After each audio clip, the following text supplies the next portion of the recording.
안녕하세요. 제 이름은 김미자입니다. 올해 72세예요. 제 인생이 어떻게 이렇게 됐는지 말씀드릴게요. 제 나이 70이 넘어서야 이런 일을 겪게 될 줄은 몰랐어요. 항상 평화롭고 조용한 노년을 꿈꿔왔거든요.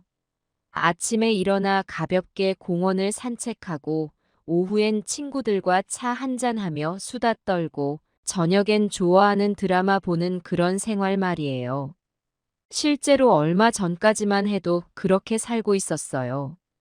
우리 아파트 단지 안에 있는 작은 공원을 매일 아침 2바퀴씩 돌았죠.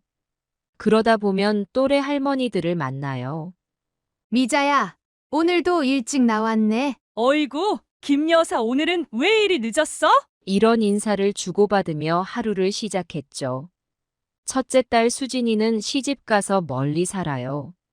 한 달에 한 번 정도 보는데 그래도 전화는 자주 와요. 엄마, 잘 지내세요?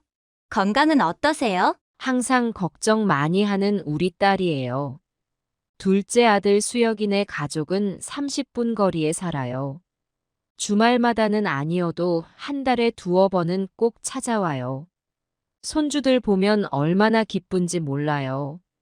특히 둘째 손주가 제 무릎에 앉아 할머니, 이거 봐요. 하면서 그림 그린 걸 보여줄 때면 정말 행복해요. 그러던 어느 날 수혁이가 찾아왔어요.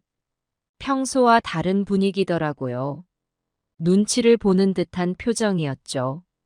어머니, 제 아이 좀 봐주실 수 있으세요? 며느리와 맞벌이를 한다면서 부탁하더라고요. 처음엔 망설였어요. 내가 그 나이 많은 몸으로 어린애를 어떻게 보나 하는 생각도 들고 지금의 평온한 일상이 깨질까봐 걱정도 됐거든요. 하지만 손주가 눈에 밟혔어요. 그 귀여운 얼굴을 떠올리니 거절할 수가 없더라고요. 그래, 내가 한번 해볼게. 이렇게 대답했죠. 수혁이 얼굴에 안도의 빛이 스쳐 지나갔어요. 정말요? 어머니, 감사합니다. 제가 꼭 보답하겠습니다. 그때는 몰랐어요. 이 한마디가 제 인생을 얼마나 뒤흔들어 놓을지를. 평화로운 제 일상에 큰 균열이 생기기 시작한 거였죠. 그날 밤 잠자리에 들면서 이런저런 생각이 들더라고요. 내가 잘할 수 있을까? 옛날에는 애들 키우는 게 쉬웠는데 요즘 애들은 또 어떨까? 한편으론 기대도 됐어요. 손주랑 더 가까워질 수 있겠지? 내가 직접 돌보면 더 잘 자랄 거야. 다음 날 아침 평소와 같이 공원을 산책하는데 발걸음이 가볍더라고요. 만난 이웃들에게 자랑했죠. 우리 손주 돌보기로 했어요. 기대돼서 잠도 안 오네요. 다들 축하해주면서도 한편으론 걱정하는 눈치였어요. 미자 씨, 힘들면 바로 그만두세요. 우리 나이에 애 보는 건 쉽지 않아요. 그때는 그저 과한 걱정이라고만 생각했어요. 우리는 이미 자식들 키워봤잖아요. 하고 말이에요. 하지만 지금 와서 생각해보면 그때 그분들 말씀을 좀 더 귀담아 들었어야 했나 봐요. 그렇게 저는 손주를 돌보기 시작했어요. 처음 며칠은 정말 행복했어요. 손주의 웃음소리, 제잘거리는 목소리를 들으며 하루하루를 보냈죠. 하지만 곧 현실이 기다리고 있었어요.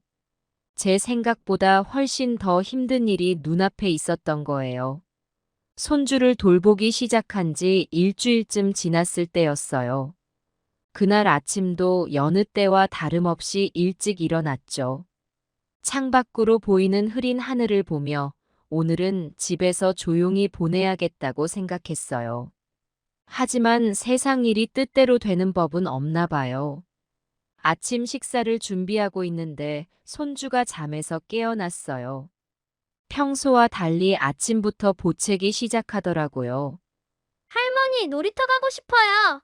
하고 떼를 쓰는 거예요. 저는 부드럽게 설명하려 했어요. 우리 강아지 오늘은 날씨가 좋지 않아. 비가 올 것 같아서 밖에 나가면 감기 걸릴 수 있어. 집에서 재미있게 놀자. 하지만 제 말은 들리지도 않는 것 같았어요. 손주는 계속해서 울며 떼를 쓰더라고요.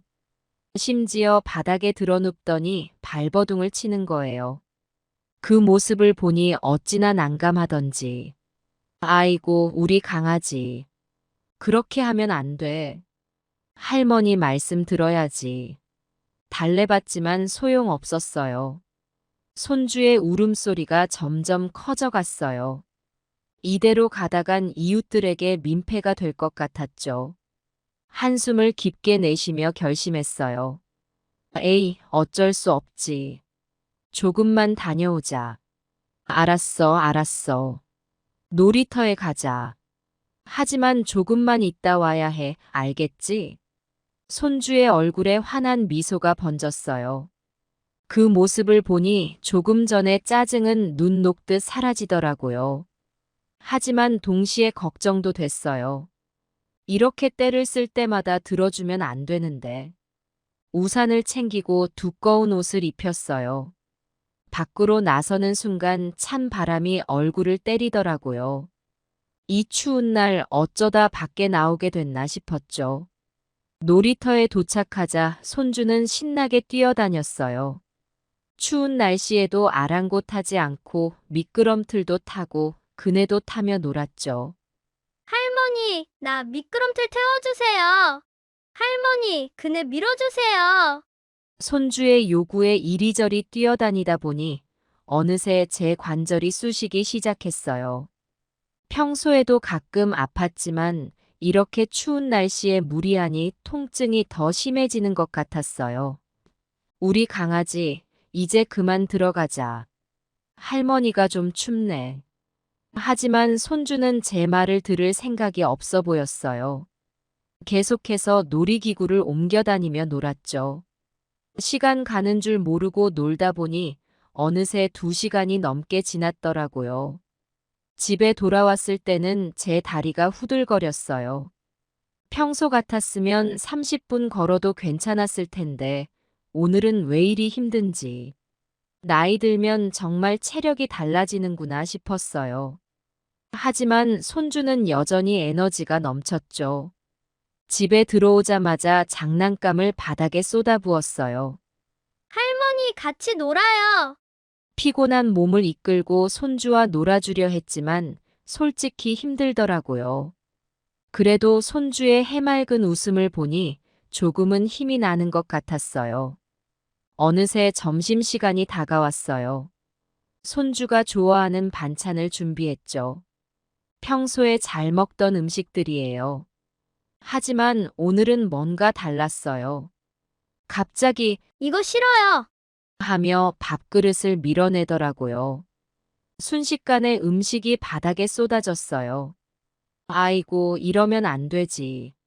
라고 말하는데 손주는 울음을 터뜨렸어요. 당황스러웠어요. 왜 이러나 싶어 이마에 손을 대보니 열이 있는 것 같았어요. 아침에 놀이터에 갔다 와서 그런가. 괜히 제 마음에 죄책감이 들었어요. 우리 강아지 많이 아프구나. 할머니가 미안해. 조금만 먹어볼까? 먹어야 약도 먹을 수 있어. 겨우 달래서 점심을 조금 먹이고 나니 이번엔 낮잠 시간이에요. 평소 같으면 잘 자던 아이인데 오늘은 또 보채는 거예요. 할머니, 더 놀고 싶어요. 아무리 달래도 소용이 없었어요. 결국 1시간을 달래고 달래서 겨우 재웠어요. 손주가 잠들자마자 저도 피곤이 몰려오더라고요. 조금만 눈 좀 붙였다 일어나야지 하고 소파에 기대어 앉았는데 그만 저도 모르게 잠들어 버렸어요. 깜빡 잠이 들었나 했는데 큰 소리에 깜짝 놀라 일어났어요. 손주가 깨어나 장난감 상자를 뒤집어 놓은 거예요. 방 안은 순식간에 아수라장이 되어 있었죠. 아이고, 이걸 어떡하니. 한숨이 절로 나왔어요. 하루가 이렇게 힘들 줄 몰랐어요. 예전에 우리 수혁이를 키울 때는 이렇게 힘들지 않았던 것 같은데. 세월이 많이 흘렀나 봐요. 저녁 때가 되어 수혁이가 손주를 데리러 왔어요. 어머니, 오늘 하루 어떠셨어요? 수혁이가 물었죠. 그래, 잘 놀았단다. 웃으며 대답했지만 속으로는 이렇게 힘들 줄 몰랐다고 생각했어요. 그날 밤 온몸이 쑤시고 아팠어요. 내일은 좀 나아지겠지 하고 잠들었죠. 하지만 다음 날도 그 다음 날도 비슷했어요. 매일매일이 전쟁 같았어요. 손주는 귀엽긴 한데 너무 말썽꾸러기였거든요. 장난감을 던지고 음식을 바닥에 흘리고 하루 종일 뛰어다니느라 제가 녹초가 됐어요. 특히 힘들었던 건 손주의 떼쓰기였어요. 뭐든 자기 마음대로 하려고 해요. TV를 보고 싶다고 하면 보여주는데 5분도 안 돼서 이제 싫어요. 하고 울어요. 그러면 또 달래느라 한참이에요. 밖에 나가면 꼭 뭔가를 사달라고 해요. 할머니 저거 사주세요. 하면서 과자나 장난감을 가리키죠. 한 번은 거절했다가 30분 넘게 울어대는 바람에 결국 사줬어요. 그 뒤로는 뭘 달라고 하면 그냥 사주게 됐어요. 몇 주가 지나자 체력적으로 정말 힘들어졌어요. 아침에 일어나기가 힘들었고 저녁이면 온몸이 쑤셨어요. 예전에 하던 산책도 못하게 됐죠. 친구들과 만나는 시간도 줄어들었고요. 하루는 친구가 전화해서 물었어요. 미자야, 요즘 통 안 보이네. 무슨 일 있어? 전화기 너머로 친구의 걱정 어린 목소리가 들렸어요. 아니야, 그냥 좀 바빠서. 대충 둘러댔지만 사실 너무 지쳐서 나갈 힘이 없었던 거예요. 결국 아들에게 말했죠. 수여가 애 보는 게 너무 힘들구나. 다른 방법을 찾아보면 어떨까? 그런데 수혁이와 며느리의 반응이 예상 밖이었어요. 어머니, 저희가 일하는 동안만이라도 봐주셔야 해요. 다른 방법이 없어요. 그 말을 들으니 답답하더라고요. 내가 이렇게 힘들어 하는데 왜 이해를 못하는 걸까 하는 생각이 들었어요. 하지만 한편으로는 내가 너무 이기적인가 하는 생각도 들었고요. 그렇게 고민하면서도 며칠을 더 버텼어요. 하지만 점점 더 힘들어졌어요.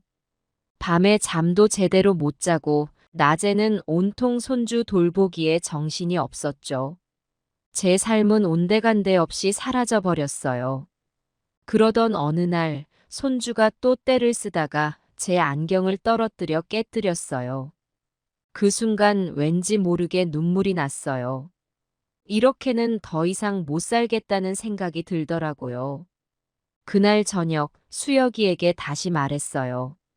수혁아, 정말로 다른 방법을 찾아보자. 더는 못하겠다. 수혁이의 표정이 굳어졌어요. 어머니, 그게 무슨 말씀이세요? 저희가 어떻게 일하면서 애를 볼 수 있겠어요? 어머니가 도와주시지 않으면 우리 가정이 무너집니다. 그 말을 들으니 가슴이 답답해졌어요. 수혁아, 나도 너희를 돕고 싶어. 하지만 내 나이에 어린애를 돌보는 게 얼마나 힘든지 너희는 모를 거야. 나도 내 삶이 있단다. 며느리가 끼어들었어요. 어머니, 저희도 정말 힘들어요. 직장에서 야근도 많고 스트레스도 심하고 어머니께서 도와주시지 않으면 정말 방법이 없어요. 저는 깊은 한숨을 내쉬었어요. 얘들아, 나도 이해해. 하지만 나도 이제 나이가 많아. 체력적으로 힘들고 정신적으로도 지쳐. 다른 방법을 찾아보자. 애 봐주는 사람을 쓰는 건 어떨까? 수혁이가 고개를 저었어요. 너무 비싸요. 저희 월급으로는 감당이 안 됩니다. 아니면 다른 친척들한테 부탁해 볼 수는 없을까? 며느리가 말했어요. 다른 친척들은 다들 바빠서 안 된대요. 대화는 점점 팽팽해졌어요. 서로의 입장을 이해하려 했지만 쉽지 않았죠. 결국 저는 마지막 결심을 내렸어요. 미안하다. 이 나이에 애기 보기가 너무 힘들구나. 이해해 주렴. 그 말을 하는 순간 방 안의 공기가 얼어붙는 것 같았어요. 수혁이의 얼굴이 붉어졌고 며느리는 눈물을 글썽이더라고요. 그런데 그 다음 순간 수혁이가 한 말에 저는 충격을 받았어요. 그럼 앞으로 용돈은 없습니다. 난 믿을 수가 없었어요. 내가 그 애한테 집도 사줬는데 이런 식으로 나오다니요. 집 살 때 용돈은 계속 주기로 약속했었는데. 수혁아, 그게 무슨 말이니? 너 집 살 때 용돈은 계속 주기로 약속하지 않았니? 수혁이가 냉정하게 대답했어요. 그건 어머니께서 저희를 도와주실 때 얘기죠. 이제 도와주지 않으시겠다면 저희도 더 이상 용돈을 드릴 여유가 없습니다. 순간 온몸에 힘이 빠졌어요. 아들이 이렇게 나올 줄은 정말 몰랐거든요. 그동안 얼마나 사랑하고 아껴왔는데 이게 내가 받을 대접인가 싶더라고요. 며느리도 수혁이 편을 들었어요. 어머니, 저희도 살기 힘들어요. 애 키우는데 돈이 얼마나 많이 드는 줄 아세요? 어머니께서 도와주시지 않으면 저희는 정말 어려워집니다. 그 순간 화가 치밀어 올랐어요. 너희가 어렵다고? 내가 얼마나 너희를 도와줬는지 알기나 해?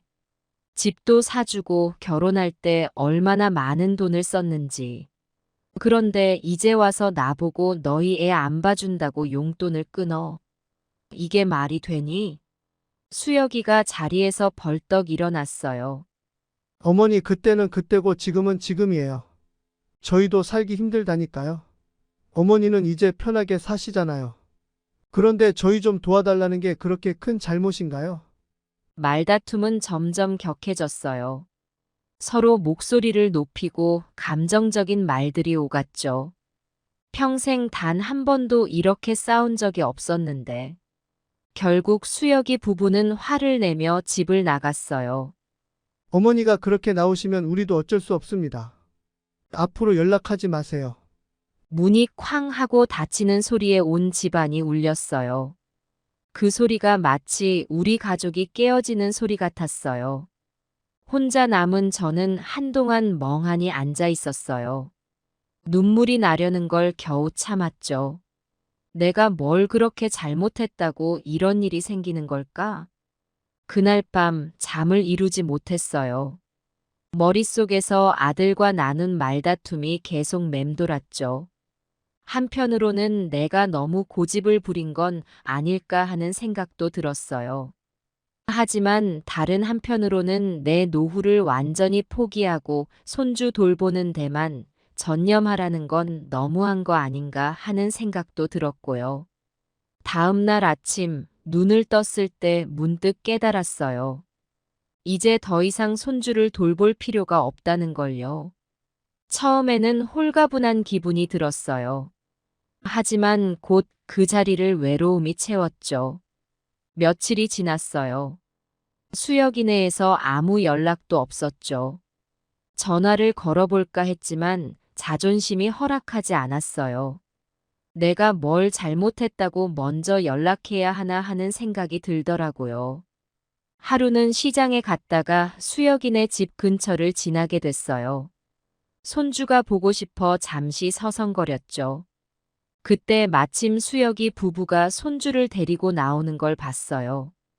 반가워서 다가가려는데 수혁이가 날 보더니 얼른 손주를 안고 반대 방향으로 가버리는 거예요. 그 모습을 보니 가슴이 찢어지는 것 같았어요. 내가 정말 이상한 짓을 한 걸까? 왜 저렇게까지 해야 하나? 집에 돌아와 혼자 밥을 먹는데 눈물이 났어요.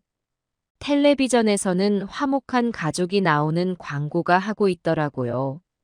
그 모습을 보니 더 서럽더라고요. 그러던 어느 날 수혁이네가 찾아왔어요. 드디어 화해하러 온 건가 하고 기대했죠. 하지만 그게 아니었어요. 며느리가 말하더군요. 어머니, 우리 애기 안 봐주시면 정말 곤란해요. 어머니 세대에는 다 이렇게 했잖아요. 전 화가 났어요. 너희 세대랑 우리 세대가 어떻게 같니? 요즘 애들이 얼마나 힘든 줄 알아? 그리고 너희가 용돈까지 끊어버렸는데 내가 왜 봐줘야 하는데? 수혁이가 끼어들었어요. 어머니, 저희도 살기 힘들어요. 애 볼 사람이 없어서 그래요. 용돈은 나중에 다시 드리면 되잖아요. 나중에. 그게 언제인데? 내가 지금 당장 생활이 힘들다고.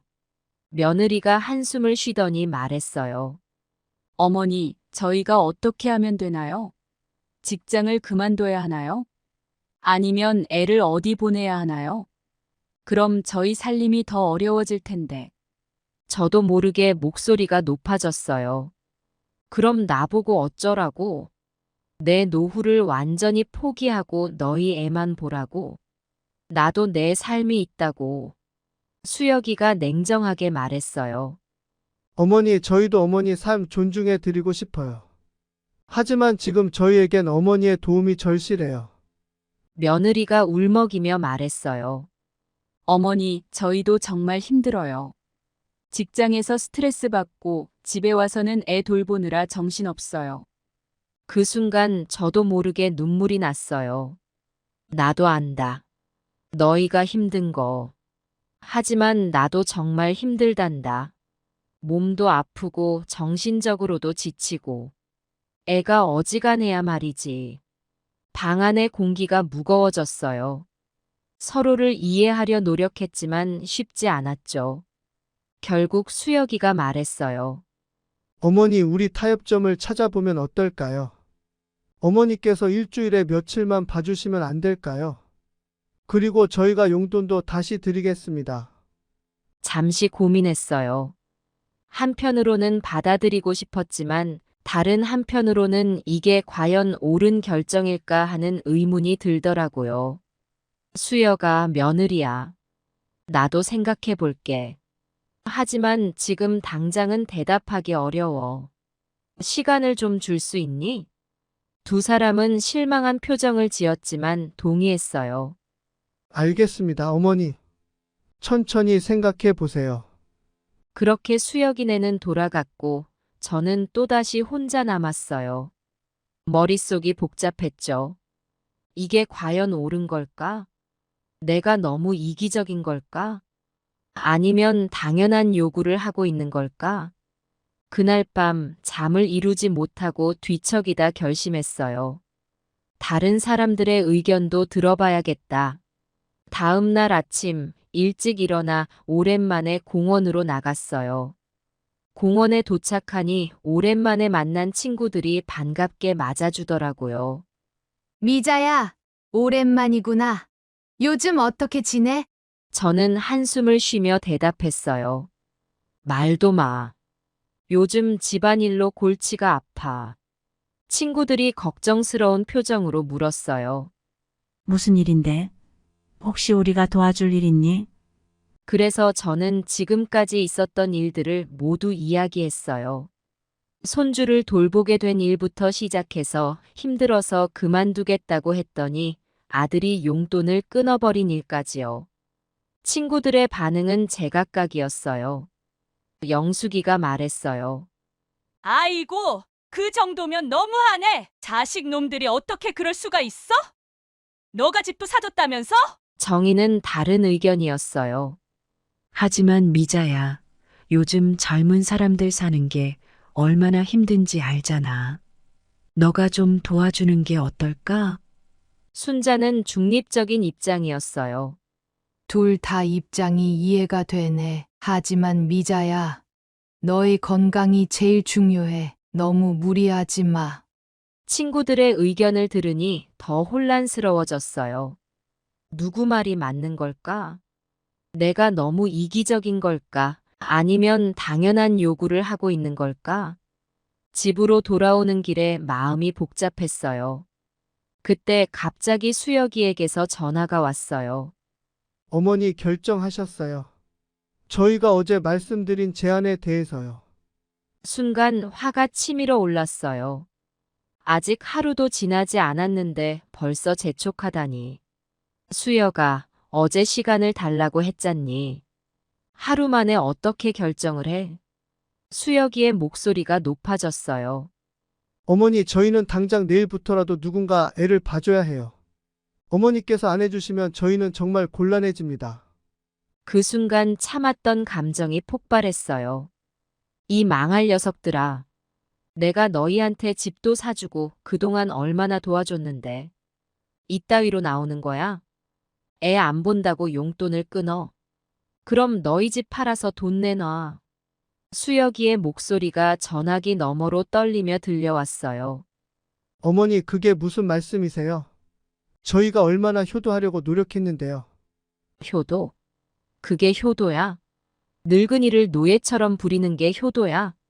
내가 너희 때문에 얼마나 힘들었는지 알아?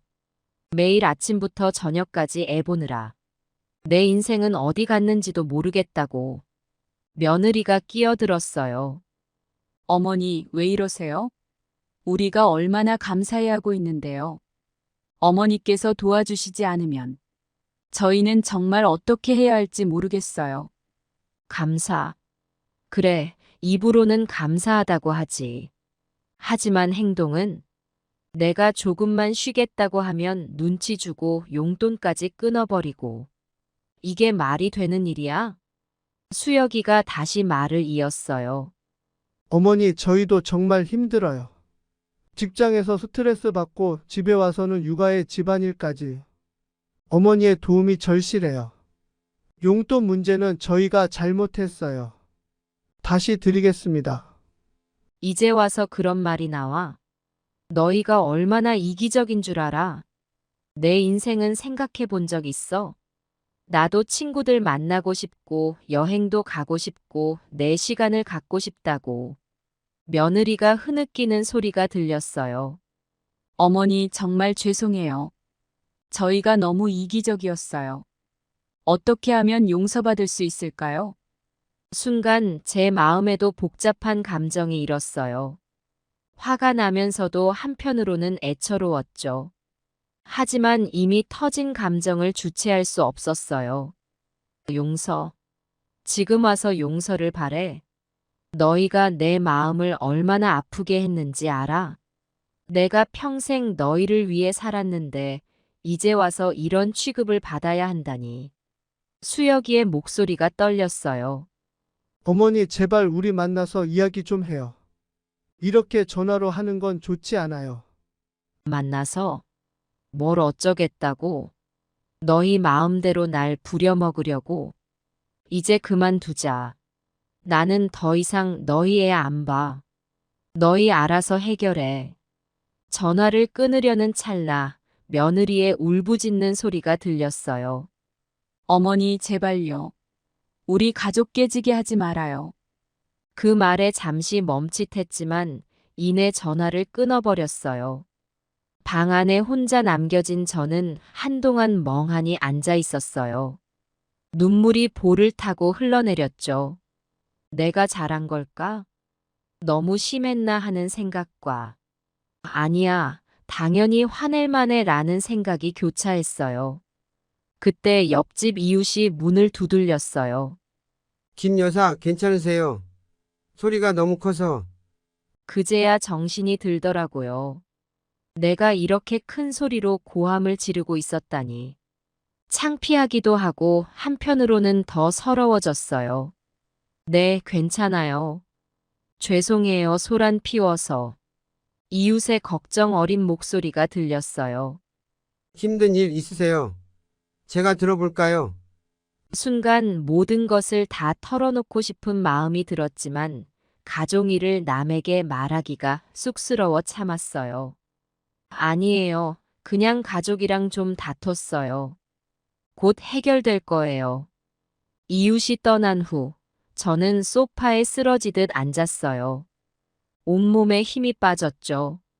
이제 어떻게 해야 할지, 앞으로 우리 가족은 어떻게 될지. 그런 생각들로 머릿속이 복잡해졌어요.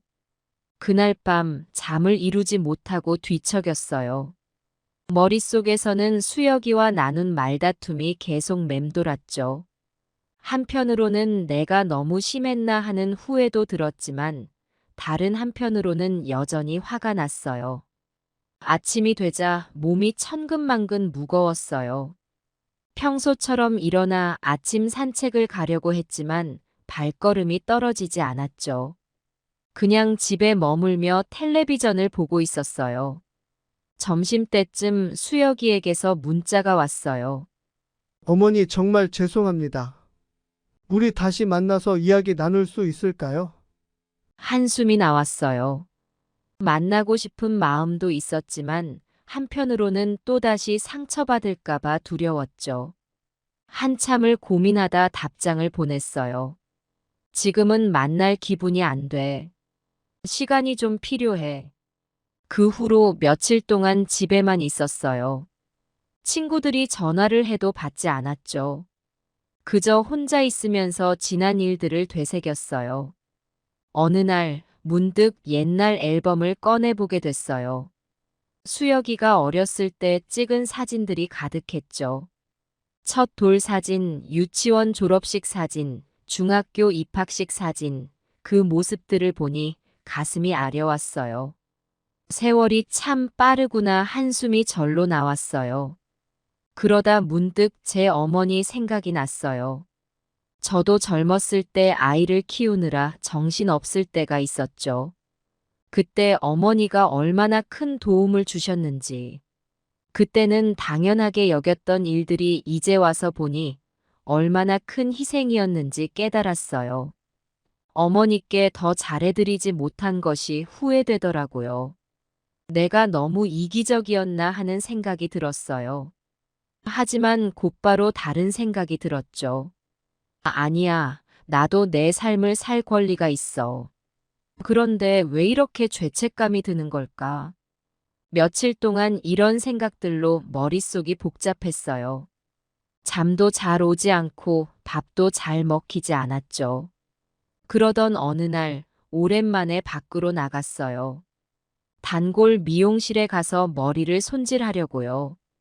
그동안 집에만 있어서 그런지 거울 속 제 모습이 초라해 보이더라고요. 미용실에서 우연히 비슷한 처지의 할머니를 만났어요. 김 여사.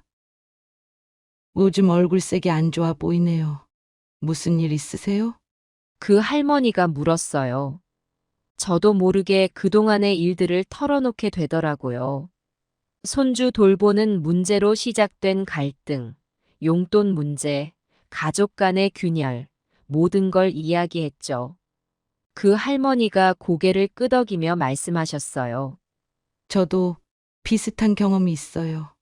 우리 세대는 항상 자식을 위해 희생하는 게 당연하다고 배웠잖아요. 하지만 이제는 우리도 우리의 삶을 살아야 할 때예요. 그 말을 듣고 뭔가 깨달음을 얻은 것 같았어요. 맞아요. 나도 내 삶을 살 권리가 있는 거예요.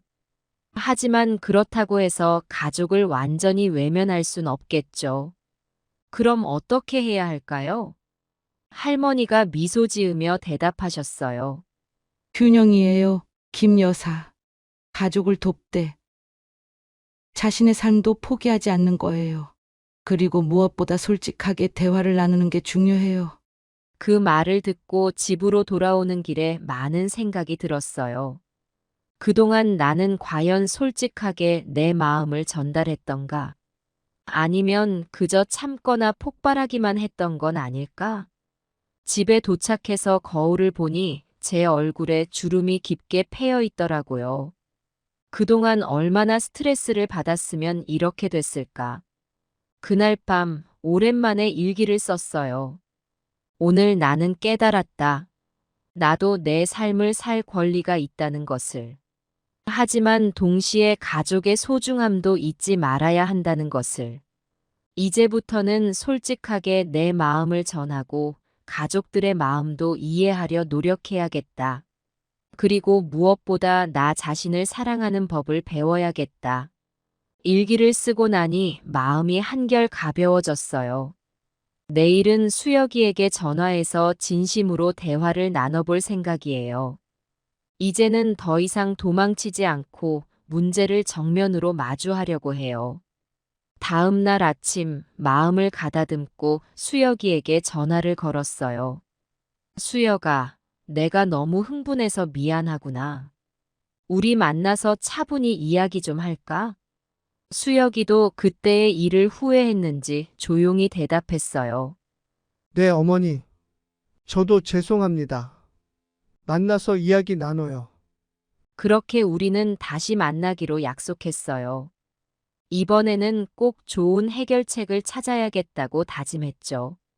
약속한 날 수혁이네 가족과 만났어요. 카페에서 만나기로 했는데 서로 어색한 표정으로 마주 앉았죠.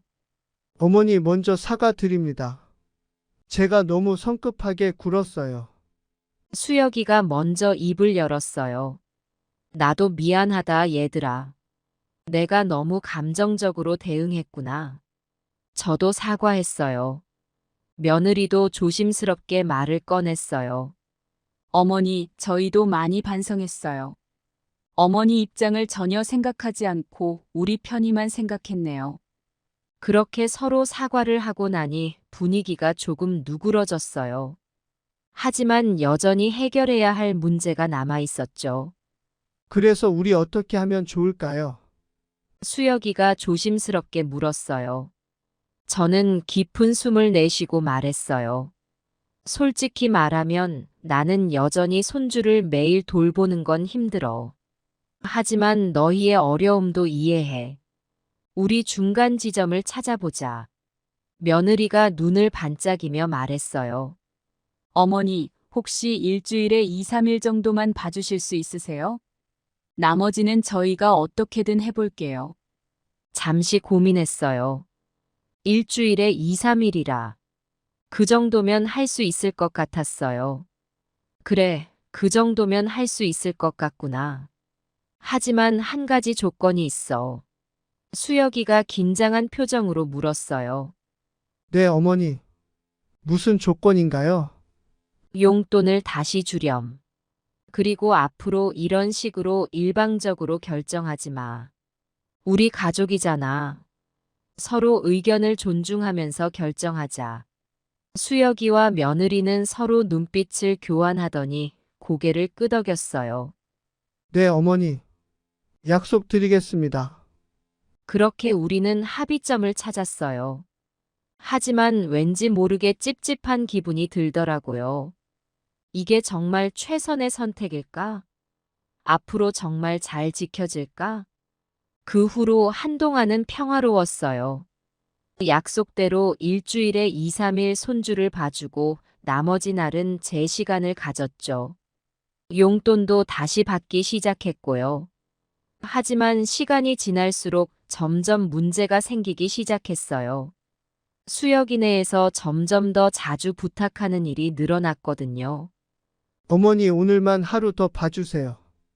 이번 주말에 급한 일이 생겼는데 손주 좀 봐주실 수 있으세요? 처음에는 이해하려고 노력했어요. 하지만 점점 더 빈번해지더라고요. 결국 다시 갈등이 생기기 시작했어요. 어느 날 또다시 수혁이에게서 전화가 왔어요. 어머니 이번 주에 출장을 가게 됐는데 일주일만 더 봐주실 수 있으세요? 순간 화가 났지만 참으려고 노력했어요. 수혁아, 우리 약속 기억나지? 일주일에 2, 3일만 본다고 했잖아. 수혁이의 목소리가 들떴어요. 어머니 이번만 봐주세요. 정말 중요한 출장이에요. 결국 저는 한숨을 쉬며 동의했어요. 하지만 마음 한구석이 불편했죠. 그렇게 시간이 흘렀어요.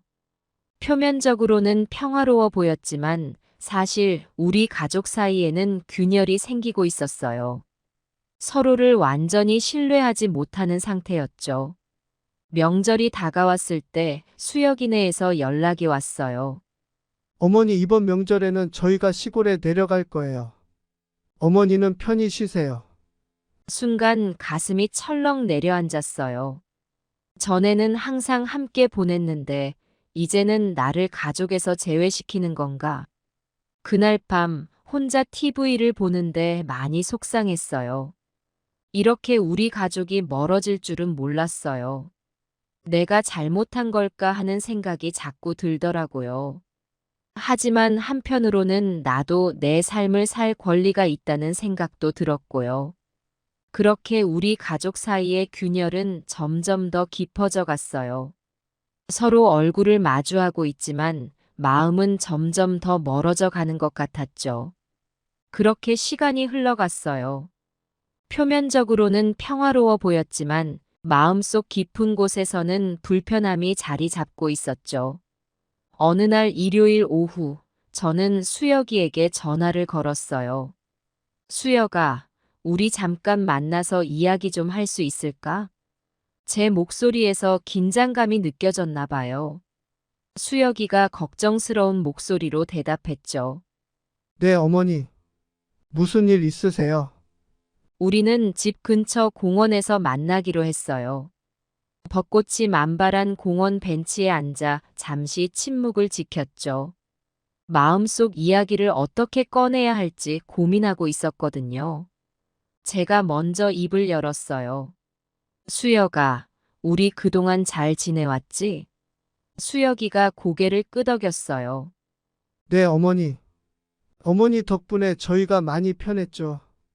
그 말을 듣자 가슴이 아려왔어요. 편했다는 말이 마음에 걸렸거든요.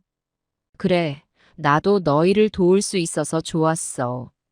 잠시 숨을 고르고 계속 말을 이었어요. 하지만 수혁아, 요즘 들어 많이 힘들어. 수혁이의 표정이 굳어졌어요. 어머니 무슨 말씀이세요? 알다시피 내 나이가 많잖니. 손주를 돌보는 일이 점점 더 힘들어져. 그리고 잠시 말을 멈추고 깊은 숨을 들이쉬었어요. 나도 내 삶을 살고 싶어. 수혁이가 당황한 눈치였어요. 하지만 어머니, 저희가 어머니께 많이 의지하고 있잖아요. 갑자기 또 이런 말씀을 하시니. 갑자기가 아니야, 수혁아. 제 목소리가 조금 높아졌어요. 그동안 계속 말하려고 했지만 너희가 바쁘다고 하고 중요한 일이 있다고 할 때마다 참아왔어. 하지만 이제는 더 이상 안 되겠어. 벚꽃잎이 바람에 흩날리는 걸 보며 잠시 말을 멈췄어요. 마음을 가다듬고 다시 이야기를 시작했죠. 수혁아, 나는 너희를 사랑해. 하지만 내 삶도 소중해. 요즘 들어 점점 더 나 자신을 잃어가는 것 같아. 친구들도 못 만나고 내가 하고 싶은 일들을 포기하면서 살고 있어. 수혁이의 눈에 죄책감이 어렸어요. 어머니 정말 죄송해요. 저희가 너무 이기적이었네요. 이기적이라기보다는 서로를 이해하지 못한 것 같아. 제가 부드럽게 말했어요. 우리 모두 각자의 삶이 있잖니. 너희도 직장과 가정이 있고 나도 내 삶이 있어. 우리 모두가 행복해질 수 있는 방법을 찾아야 해. 수혁이가 고개를 끄덕였어요. 네, 어머니 말씀이 맞아요. 그럼 어떻게 하면 좋을까요? 저는 깊은 숨을 내쉬고 말했어요. 이렇게 하면 어떨까? 내가 일주일에 딱 2일만 손주를 봐줄게. 월요일과 목요일로 하자. 그 외의 날은 너희가 알아서 해결해야 해. 수혁이의 표정이 잠시 어두워졌다가 이내 수긍하는 모습을 보였어요. 알겠습니다, 어머니. 저희가 다른 방법을 찾아볼게요. 그래, 그게 좋을 것 같아. 제가 동의했어요. 그리고 수혁아, 한 가지 더 부탁이 있어. 네, 어머니. 말씀해 보세요. 앞으로는 갑자기 일정을 바꾸거나 추가로 부탁하지 말아줘. 나도 내 계획이 있단다. 꼭 필요한 경우라면 최소 일주일 전에 미리 상의해주면 좋겠어. 수혁이가 고개를 숙이며 말했어요. 네, 어머니. 정말 죄송합니다. 앞으로는 꼭 그렇게 하겠습니다. 우리의 대화가 끝나갈 무렵 노을이 지기 시작했어요.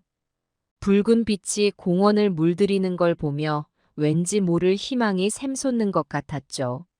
수혁아, 우리 가족이 서로를 이해하고 존중하면서 살아갔으면 좋겠어. 각자의 삶도 소중히 여기면서 말이야. 수혁이가 눈시울을 붉히며 제 손을 꼭 잡았어요. 네, 어머니. 저도 그렇게 생각해요. 정말 죄송하고 또 감사합니다.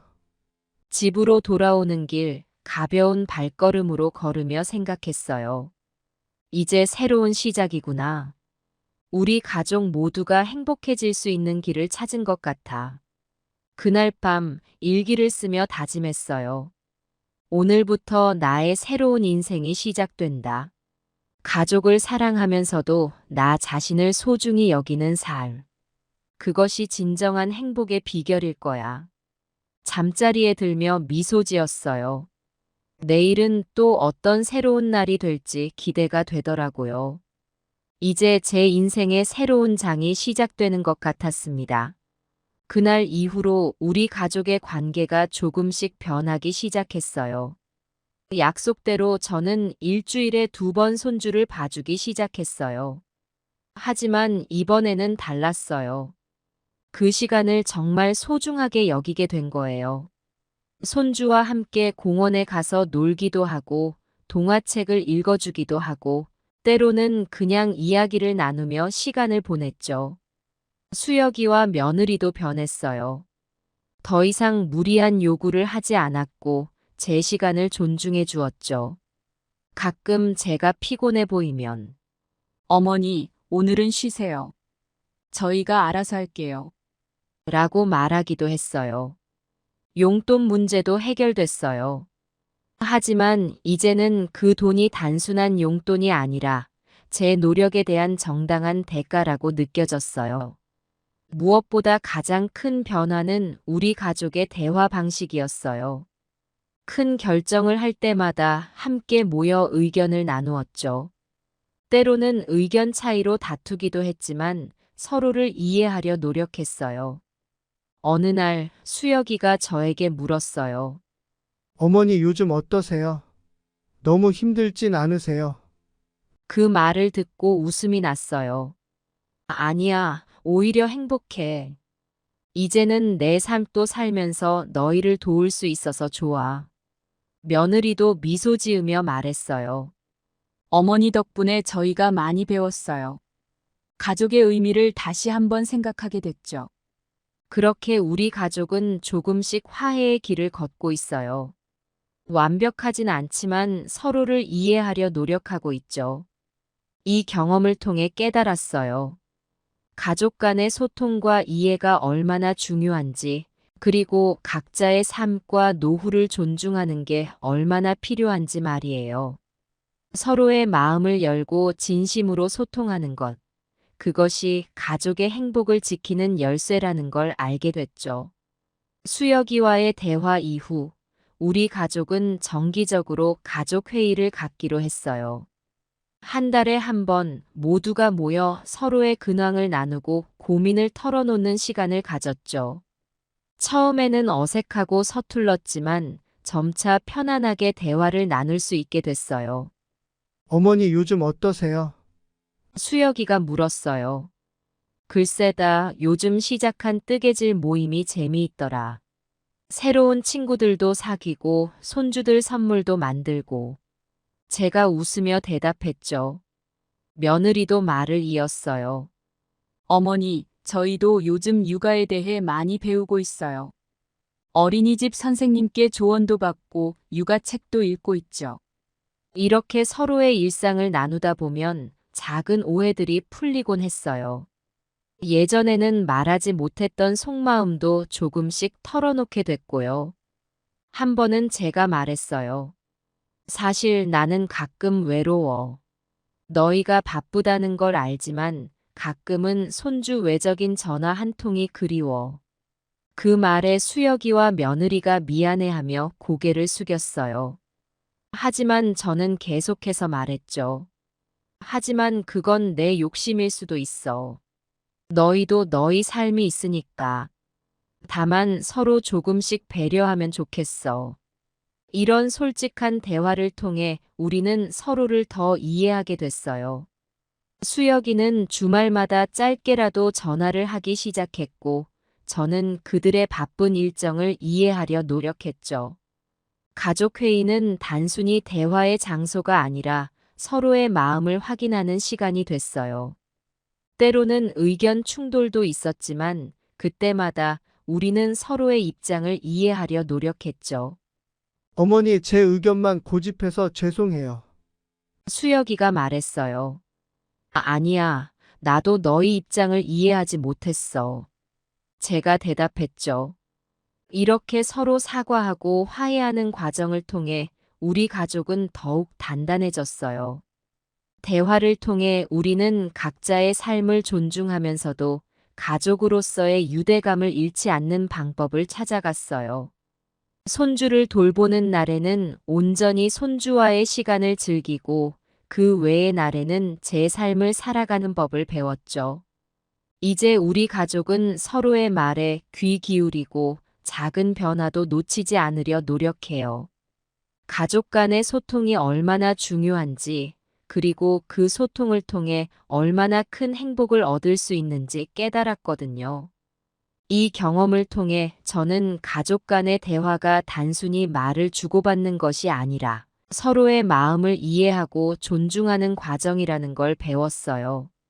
그리고 그 과정이 우리 모두를 행복하게 만드는 열쇠라는 것도요. 지금도 가끔은 어려움이 있어요. 하지만 이제는 그 어려움을 함께 극복해 나가는 법을 알게 됐죠. 여러분, 제 이야기 어떠셨나요? 혹시 비슷한 경험 있으신가요? 우리 모두 서로를 이해하고 존중하는 가족이 되길 바라며 이야기를 마칠게요. 긴 이야기 들어주셔서 감사합니다. 우리 모두가 행복한 노후와 화목한 가정을 만들어갈 수 있기를 진심으로 바랍니다. 제 이름은 김복자입니다. 올해 67살이 되었습니다. 서울 변두리의 작은 아파트에서 혼자 살고 있지요. 남편과 사별한 지도 벌써 5년이 지났습니다. 세월이 참 빠르다고들 하지만 저에게는 그 5년이 50년처럼 느껴집니다. 아침에 눈을 뜨면 가장 먼저 하는 일이 핸드폰을 확인하는 겁니다. 혹시 아들 용수에게서 연락이 왔나 싶어서요. 하지만 대부분 실망스러운 결과뿐이죠. 오늘도 어김없이 빈 화면만 저를 반깁니다. 아들아, 엄마한테 전화 한 통 하는 게 그렇게 어려운 일이니? 허공에 대고 중얼거리지만 대답이 올 리 없죠. 용수는 지금 부산에서 살고 있습니다. 직장 때문에 몇 년 전에 내려갔어요. 처음엔 자주 연락도 하고 가끔 올라오기도 했는데 요즘은 명절에도 얼굴 보기가 힘듭니다. 아침 식사를 준비하면서 TV를 켭니다. 뉴스에서는 요즘 젊은이들이 부모님을 얼마나 잘 모시는지 효도하는 사연들을 소개하고 있어요. 저도 모르게 한숨이 나옵니다. 우리 용수는 언제쯤 저렇게 될까? 식사를 마치고 설거지를 하고 나니 십시가 다 되어갑니다. 오늘은 경로당에 가기로 한 날이에요. 옷을 갈아입고 화장을 살짝 고치고 집을 나섭니다. 경로당으로 가는 길, 골목길에 핀 개나리가 눈에 띕니다. 노란 꽃잎들이 바람에 흔들리는 모습이 참 예쁘네요. 문득 용수가 어렸을 때 들판에서 뛰어놀던 모습이 떠오릅니다. 그때는 얼마나 활기찼었는지 지금은 그 모습을 볼 수 없어 아쉽습니다. 경로당에 도착하니 벌써 몇 분이 와 계시네요.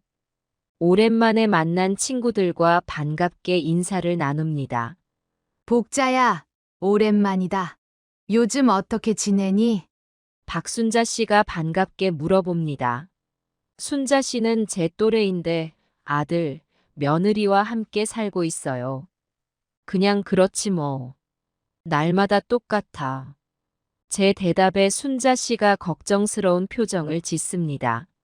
그래도 용수가 가끔 연락하고 그러지 않니? 순간 가슴이 덜컥 내려앉습니다. 뭐라고 대답해야 할지 모르겠어요. 거짓말을 하자니 입이 떨어지지 않고 사실대로 말하자니 자존심이 상합니다. 그럼 바쁘니까 가끔. 얼버무리듯 대답하자 순자 씨는 더 이상 묻지 않습니다. 하지만 그 눈빛에서 연민이 느껴져 더 마음이 아픕니다. 이야기는 자연스럽게 손주 자랑으로 넘어갑니다. 다들 손자 이야기만 나오면 눈이 반짝거리며 이야기꽃을 피웁니다. 우리 손주가 말이야. 이번에 피아노 콩쿠르에서 1등을 했다더라. 그래? 우리 손녀는 이번에 전국 수학 경시대회에서 금상을 받았어. 저는 그저 미소 지으며 듣기만 합니다. 제 손주 얘기를 할 수 있다면 얼마나 좋을까요? 하지만 손주 얼굴도 제대로 본 적 없는 제가 무슨 말을 할 수 있겠어요. 시간이 흘러 점심시간이 되자 다들 집으로 돌아갑니다. 저도 천천히 일어나 집으로 향합니다. 집에 도착해 현관문을 열자 쓸쓸한 기운이 절 반깁니다. 텅 빈 집 안을 둘러보며 한숨을 내쉽니다. 문득 용수에게 전화를 걸어볼까 하는 생각이 듭니다. 떨리는 손으로 핸드폰을 들고 용수의 번호를 누릅니다. 신호음이 가슴을 조입니다. 한 번, 두 번, 세 번. 지금은 전화를 받을 수 없어 음성 사서함으로 연결됩니다. 차가운 기계음에 전화를 끊습니다. 또다시 실망감이 밀려옵니다. 바쁜가 싶어 스스로를 위로하지만 마음 한구석이 아릅니다. 아들에게 버림받은 것 같은 느낌이 드네요. 하지만 이내 고개를 저으며 그런 생각을 떨쳐냅니다. 아니야, 우리 아들은 그럴 리가 없어. 분명 바빠서 그런 거야. 저녁이 되어 TV를 보며 식사를 합니다. 뉴스에서는 세상 돌아가는 이야기들을 전하지만 제 귀에는 들어오지 않습니다. 머릿속엔 온통 용수 생각뿐이에요. 잠자리에 들면서 오늘 하루를 되돌아봅니다. 경로당에서 들은 이야기들, 용수에게 걸었던 전화, 그리고 저의 외로움. 눈을 감으면 용수의 어린 시절 모습이 떠오릅니다. 그때는 얼마나 엄마를 좋아했었는지. 지금은 왜 이렇게 달라진 걸까요? 용수야, 엄마는 너가 보고 싶구나. 중얼거리며 잠이 듭니다. 내일은 어떤 하루가 될지, 용수에게서 연락이 올지, 그런 생각을 하며 깊은 잠에 빠져듭니다. 아침이 밝았습니다. 또 다른 하루가 시작되는 거죠. 눈을 뜨자마자 습관처럼 핸드폰을 확인합니다. 역시나 아무런 연락도 없네요. 한숨을 내쉬며 침대에서 일어납니다. 오늘은 용수의 생일입니다. 제 아들의 생일인데 축하 인사 한마디 건넬 수 없다니 참 서글픕니다. 하지만 포기할 순 없어요. 아들을 위해 무언가 준비해야겠다는 생각에 부엌으로 향합니다. 우리 용수가 제일 좋아하는 미역국이지. 미역을 불리고 고기를 손질합니다. 용수가 어렸을 때부터 좋아하던 미역국이에요. 매년 생일마다 꼭 해주던 음식이죠. 하지만 이제는 함께 먹을 수 없네요. 국을 끓이면서 지난 날들이 떠오릅니다. 용수의 첫 생일, 학교 입학할 때, 대학 합격했을 때. 그때마다 항상 미역국을 끓여주었지요. 용수는 언제나 행복한 표정으로 먹었답니다. 엄마, 세상에서 제일 맛있는 미역국이에요. 그 말을 들을 때마다 얼마나 기뻤는지 몰라요. 지금도 그 목소리가 생생하게 들리는 것 같습니다.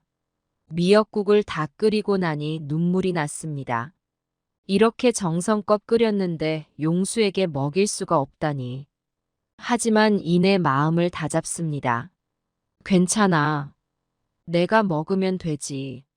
식탁에 앉아 혼자 미역국을 먹습니다. 맛있게 끓였는데 왜 이렇게 쓴맛이 나는지 모르겠어요. 아마도 제 마음이 쓰기 때문일 거예요. 식사를 마치고 나니 용수에게 선물을 보내야겠다는 생각이 듭니다. 옷장을 열어 정성스럽게 준비해둔 선물을 꺼냅니다. 용수가 좋아하는 브랜드의 넥타이예요. 몇 달 동안 용돈을 모아 샀답니다. 선물 상자를 열어 넥타이를 한 번 더 확인합니다. 예쁜 파란색 넥타이가 반짝입니다. 용수가 회사에서 매면 참 멋있을 것 같아요. 편지도 씁니다. 떨리는 손으로 펜을 잡고 편지지에 글씨를 적어 내려갑니다. 사랑하는 아들 용수에게 생일 축하한다. 우리 아들이 벌써 40이 되었구나. 시간이 참 빠르게 흘러갔어. 항상 건강하고 행복하기를 바란다. 회사 일도 잘 되고 가정도 화목하길 바라마. 넥타이는 우리 아들이 좋아하는 브랜드로 골랐어. 마음에 들었으면 좋겠구나. 그리고 가끔은 엄마에게 연락 좀 해주렴. 엄마는 항상 내 소식을 기다리고 있단다. 사랑한다, 우리 아들. 편지를 쓰고 나니 눈물이 글썽입니다. 얼마나 보고 싶은지. 하지만 이 마음을 다 표현할 수가 없네요. 선물과 편지를 예쁘게 포장합니다. 그리고 우체국으로 향합니다. 우체국 직원에게 부탁드립니다. 이거 부산으로 가는 건데 빨리 도착했으면 좋겠어요. 직원이 친절하게 웃으며 대답합니다. 네, 걱정 마세요. 내일이면 도착할 겁니다. 집으로 돌아오는 길, 마음이 한결 가벼워진 것 같아요. 아들에게 내 마음을 전했다는 생각에 기분이 좋아집니다. 하지만 그 기분도 잠시, 며칠이 지나도 용수에게서 연락이 없습니다. 선물은 잘 받았는지, 편지는 읽었는지 아무것도 알 수가 없어요. 바빠서 그럴 거야. 조금만 더 기다려보자. 스스로를 다독이며 기다림의 나날을 보냅니다. 하루가 가고 이틀이 가고 일주일이 지나도 용수에게서 아무런 소식이 없습니다. 매일 아침 일어나면 제일 먼저 핸드폰을 확인합니다. 혹시나 밤사이에 문자라도 왔을까 싶어서요. 하지만 항상 실망만 가득합니다. 아들아, 엄마 마음 알지? 한 통화만이라도. 중얼거리며 한숨을 내쉽니다. 이제는 습관이 되어버린 것 같아요. 어느 날 마트에 장을 보러 갔다가 뜻밖의 만남이 있었습니다. 용수의 동창인 민수를 만난 거예요. 어머님, 안녕하세요? 저 민수예요. 기억하시나요? 반가운 마음에 얼른 대답합니다. 아이고, 민수구나. 그럼 기억하지. 용수랑 친하게 지냈잖아.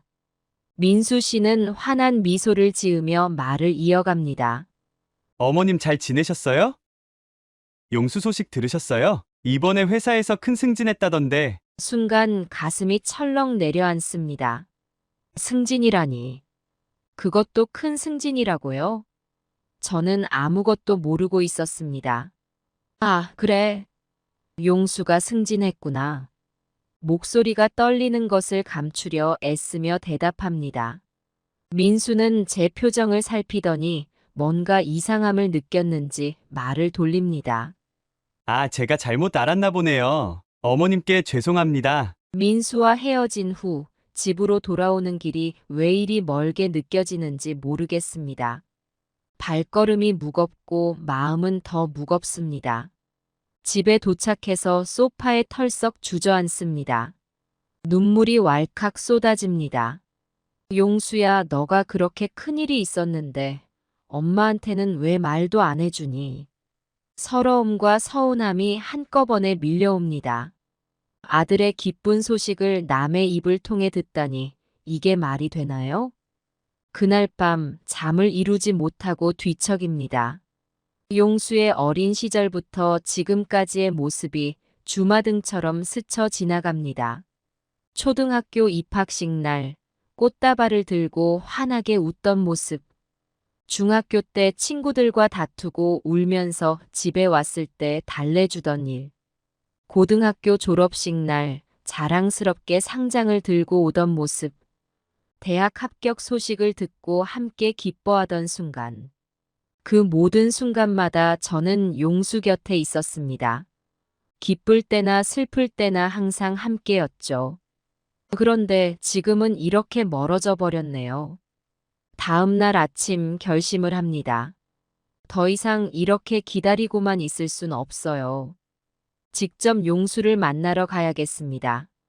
용수야, 엄마가 갈게. 얼굴 좀 보자. 버스터미널로 향하는 발걸음이 가볍습니다. 오랜만에 느껴보는 설렘이에요.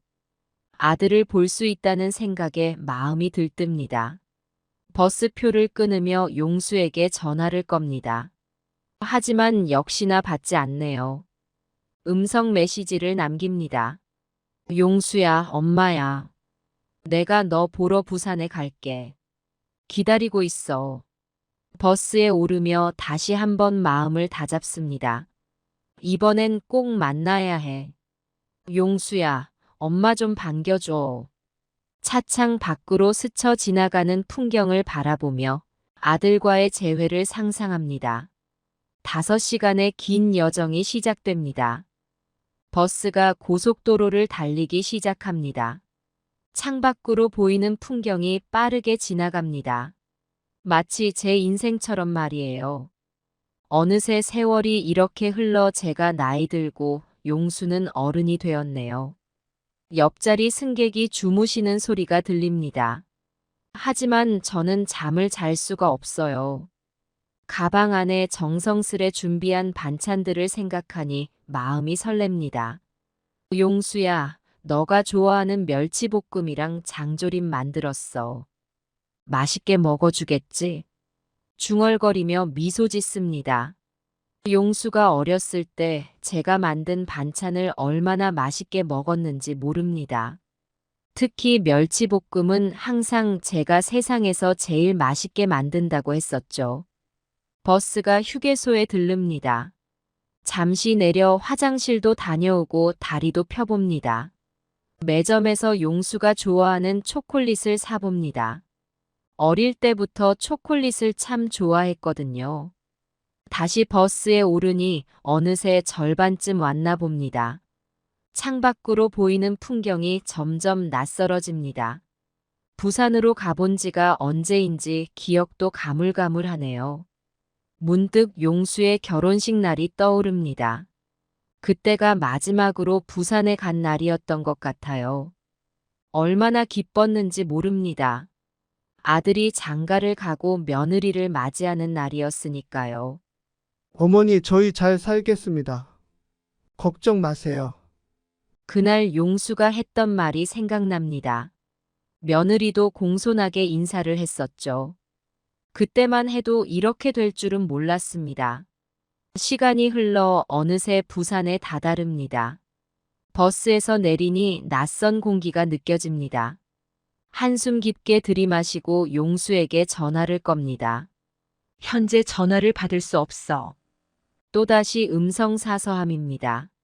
실망감이 밀려오지만 이내 마음을 다잡습니다. 괜찮아. 집으로 가면 되지. 택시를 타고 용수의 아파트로 향합니다. 가는 내내 가슴이 두근거립니다. 오랜만에 보는 아들, 어떤 모습일까요? 많이 변했을까요? 아파트 앞에 도착해서 택시 기사님께 인사를 하고 내립니다. 큰 아파트 단지를 보니 용수가 꽤 잘 살고 있나 봅니다. 새삼 아들이 자랑스럽습니다. 엘리베이터를 타고 용수의 집이 있는 층으로 올라갑니다. 떨리는 마음을 진정시키며 초인종을 누릅니다. 초인종 소리가 울리고 잠시 후 문이 열립니다.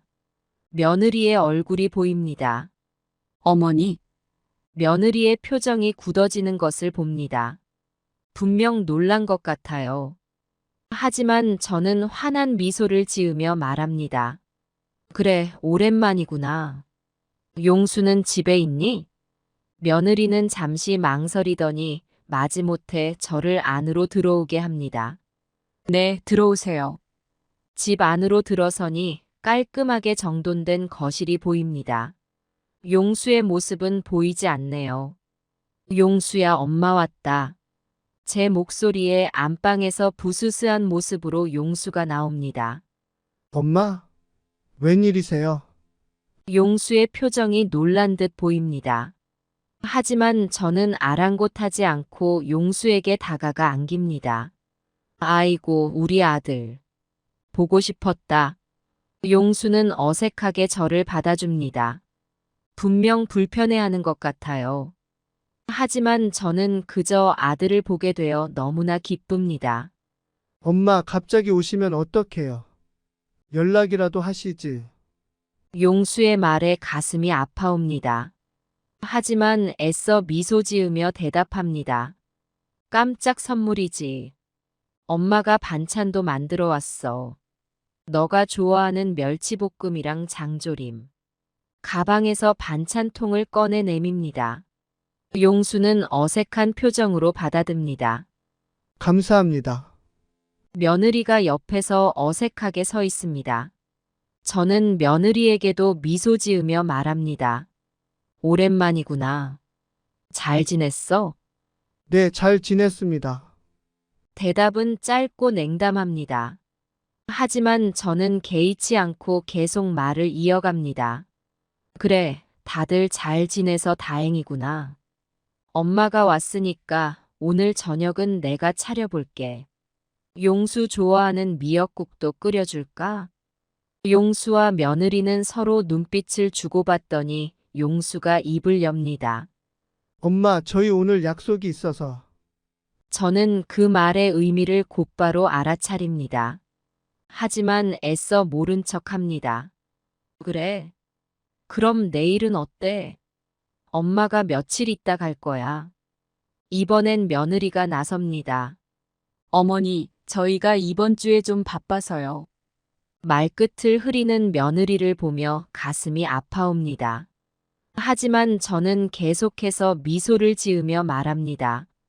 그래, 알겠다. 그럼 엄마는 그냥 옆에 있을게. 너희 신경 쓰지 말고 평소대로 지내. 용수와 며느리는 어색한 표정으로 고개를 끄덕입니다. 저는 소파에 앉아 주변을 둘러봅니다. 벽에 걸린 가족 사진이 눈에 들어옵니다. 용수와 며느리, 그리고 제 손주.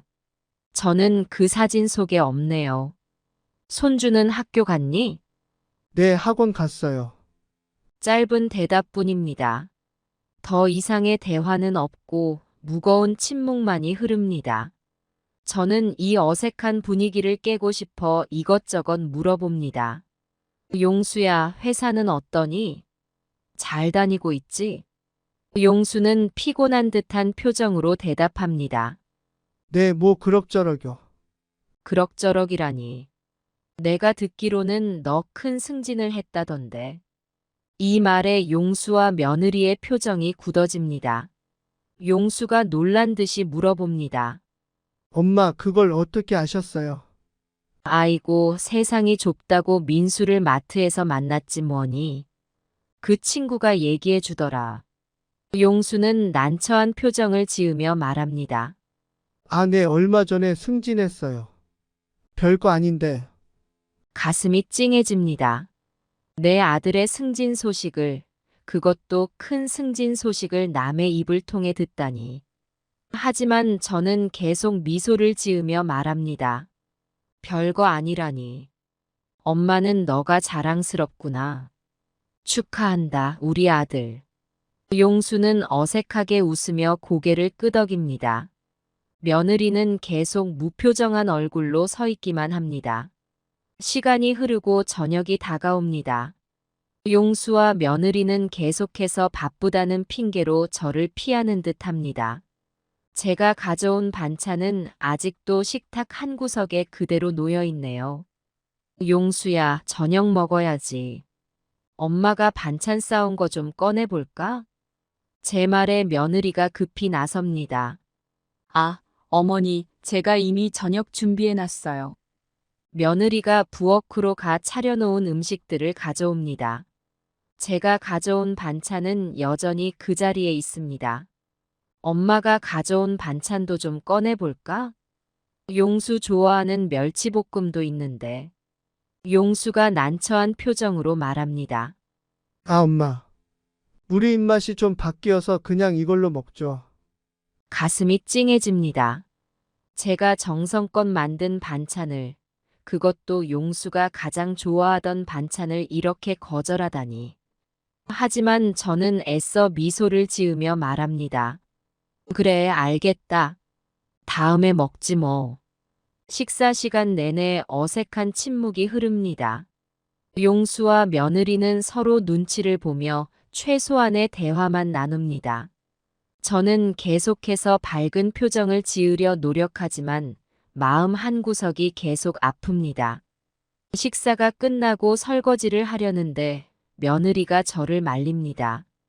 어머니, 그냥 두세요. 제가 할게요. 아이고, 내가 해야지. 너희는 쉬어. 하지만 며느리는 완강하게 거절합니다. 결국 저는 소파에 앉아 TV를 보는 척합니다. 밤이 깊어갑니다. 용수가 조심스레 다가와 말합니다. 엄마, 저희 집이 좀 좁아서 모실 방이 따로 없어요. 순간 가슴이 철렁 내려앉습니다. 이게 무슨 소리인가요? 아들 집에 와서 잠잘 곳이 없다니. 그래서 저기 소파에서 주무시면 어떨까요? 용수의 말에 눈물이 날 것 같습니다. 하지만 저는 애써 미소 지으며 대답합니다. 그래, 알겠다. 소파에서 자면 되지 뭐. 용수는 안도의 한숨을 내쉬며 이불과 베개를 가져다 줍니다.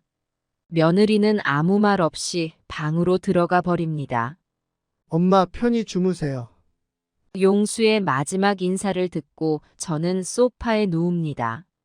어둠 속에서 천장을 바라보며 오늘 하루를 되새깁니다. 가슴 한구석이 계속 아파옵니다. 용수야, 엄마한테 이럴 수 있니? 눈물이 흐릅니다. 하지만 소리내어 울 수는 없습니다. 용수와 며느리가 들을까봐 베개에 얼굴을 파묻고 소리 없이 웁니다. 밤이 깊어갑니다.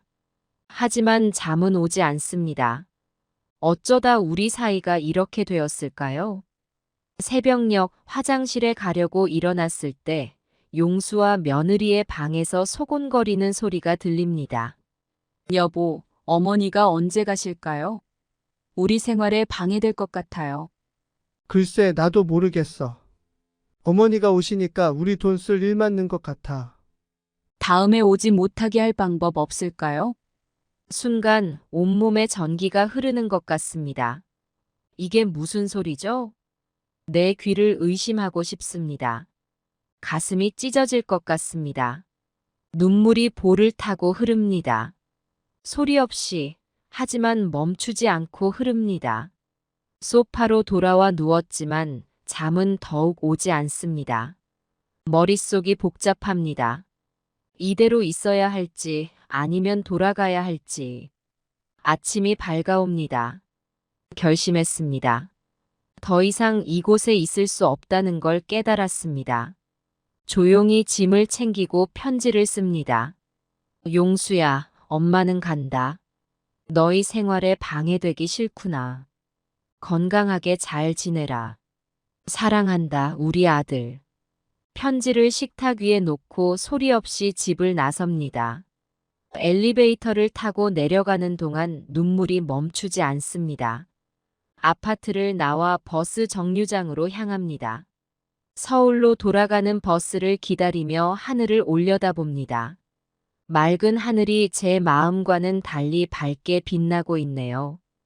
용수야, 엄마는 널 사랑한다. 항상 사랑할 거야. 중얼거리며 버스에 오릅니다. 창밖으로 용수의 아파트가 점점 멀어집니다. 가슴 한구석이 텅 비어버린 것 같습니다. 긴 여정이 다시 시작됩니다. 하지만 이번엔 설렘 대신 슬픔을 안고 가네요. 서울로 돌아가는 길, 제 인생의 새로운 장이 시작되려나 봅니다. 서울로 돌아오는 버스 안, 저는 계속해서 용수의 집에서 있었던 일들을 되새깁니다. 그 차가운 눈빛들, 냉담한 태도, 그리고 새벽에 들었던 대화.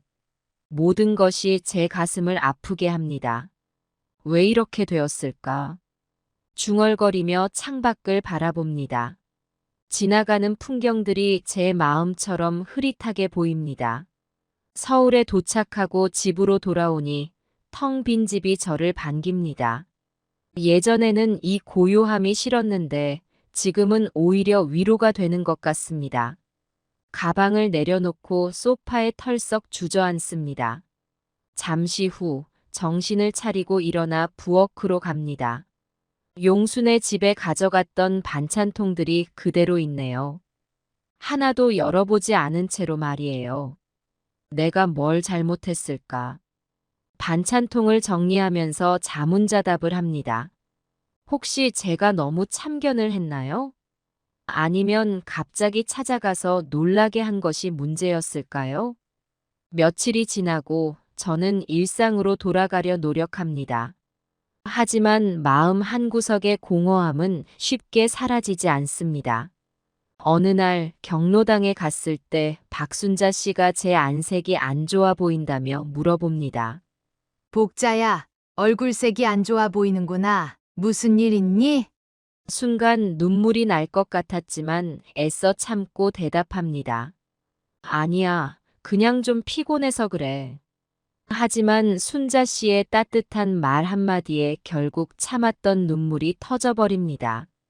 저는 순자 씨에게 모든 것을 털어놓습니다. 용수를 보러 갔던 일, 그곳에서 겪었던 냉대, 그리고 들었던 대화까지.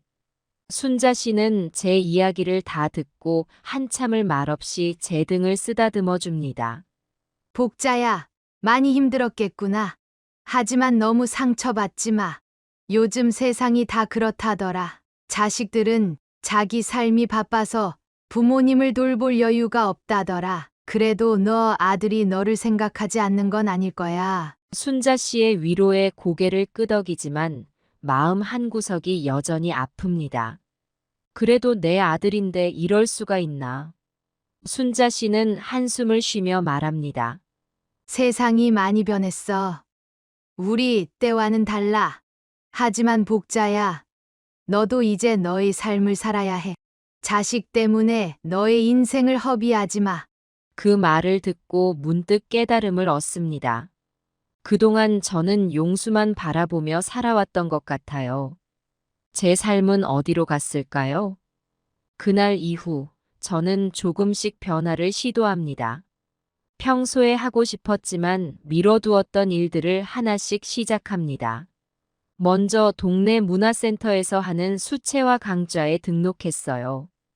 젊었을 때부터 그림 그리는 걸 좋아했지만 늘 시간이 없다는 핑계로 미뤄왔거든요.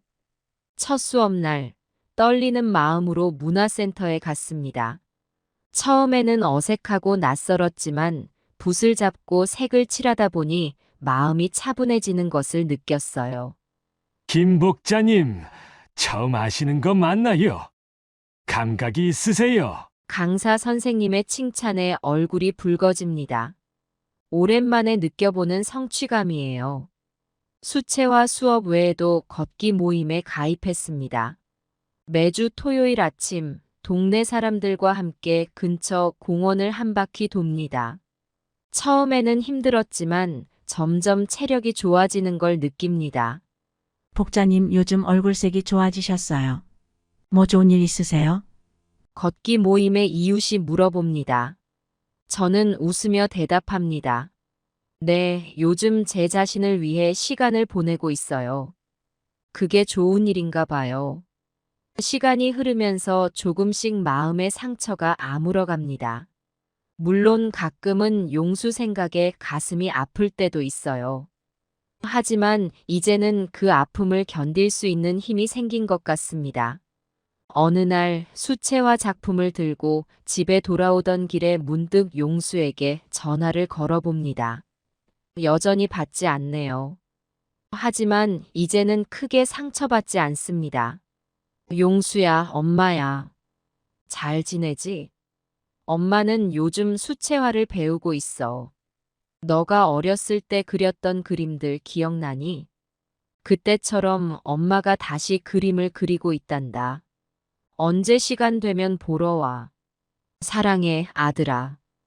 음성 메시지를 남기고 전화를 끊습니다. 예전과는 달리 마음이 편안합니다. 집에 도착해서 그동안 그린 그림들을 벽에 걸어봅니다.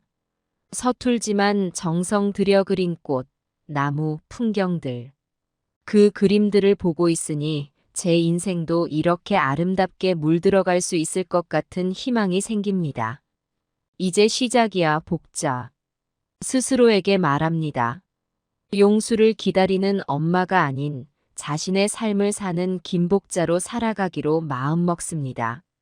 다음 날 아침 일찍 일어나 산책을 나갑니다. 아침 공기가 상쾌합니다. 걸으면서 주변을 둘러보니 예전에는 못 봤던 것들이 보입니다. 길가에 핀 작은 꽃들, 나뭇잎에 맺힌 이슬, 새들의 노랫소리.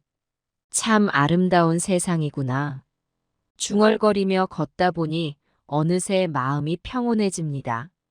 이제야 비로소 제 삶을 살기 시작한 것 같아요. 문득 전화벨이 울립니다. 핸드폰을 보니 낯선 번호네요. 살짝 긴장되는 마음으로 전화를 받습니다. 여보세요? 할머니? 어린아이의 목소리입니다. 순간 가슴이 쿵 내려앉습니다. 이 목소리는 민선이? 네, 할머니. 저 민서예요. 할머니 보고 싶어요. 눈물이 왈칵 쏟아집니다. 용수의 딸, 제 손녀 민서의 목소리입니다. 할머니도 민서가 보고 싶어. 많이 컸니? 네, 할머니. 저 이제 초등학교 2학년이에요. 할머니, 언제 우리 집에 와요? 보고 싶어요. 민서의 말에 가슴이 뭉클해집니다. 하지만 동시에 용수와 며느리 생각에 망설여집니다. 그래, 할머니도 민서 보고 싶어. 하지만 아빠, 엄마한테 물어봐야 해. 제가 아빠한테 부탁할게요. 할머니, 꼭 오세요. 약속해요. 민서의 간곡한 부탁에 저는 눈물을 참으며 대답합니다. 그래, 할머니가 갈게. 약속할게. 전화를 끊고 한동안 그 자리에 멍하니 앉아 있습니다. 민서의 목소리가 계속 귓가에 맴돕니다. 복잡한 감정이 몰려옵니다. 잠시 후 정신을 차리고 일어납니다. 창밖을 바라보니 햇살이 밝게 비춥니다. 새로운 시작이구나. 중얼거리며 미소 짓습니다. 이제 제 인생의 새로운 장이 시작되려나 봅니다. 용수와의 관계, 민서와의 만남, 그리고 제 자신과의 화해. 모든 것이 새롭게 시작되는 것 같아요. 오늘도 수채화 물감을 꺼내 그림을 그리기 시작합니다. 이번에는 밝고 화사한 색으로 가득한 그림을 그리고 싶어요. 마치 제 앞으로의 인생처럼 말이에요. 민서와의 통화 이후 저는 복잡한 감정에 휩싸입니다. 한편으로는 손녀를 만날 수 있다는 기대감에 설레지만 다른 한편으로는 용수와 며느리를 다시 마주해야 한다는 생각에 불안합니다. 며칠 동안 고민하다 용기를 내어 용수에게 전화를 겁니다. 몇 번의 신호음 끝에 용수가 전화를 받습니다. 여보세요. 용수야, 엄마야. 아, 엄마. 무슨 일이세요? 용수의 목소리에서 약간의 경계심이 느껴집니다. 저는 깊게 숨을 들이쉬고 말을 이어갑니다. 용수야, 며칠 전에 민서가 전화했더라. 할머니가 보고 싶다고. 잠시 침묵이 흐르더니 용수가 말합니다. 아, 그랬군요. 민서가 할머니 보고 싶다고 하더라고요. 그래서 말인데 내가 한번 가봐도 될까? 또다시 침묵이 흐릅니다. 이윽고 용수가 말합니다. 알겠어요. 주말에 와보세요. 토요일 어때요? 그래, 고마워. 토요일에 갈게.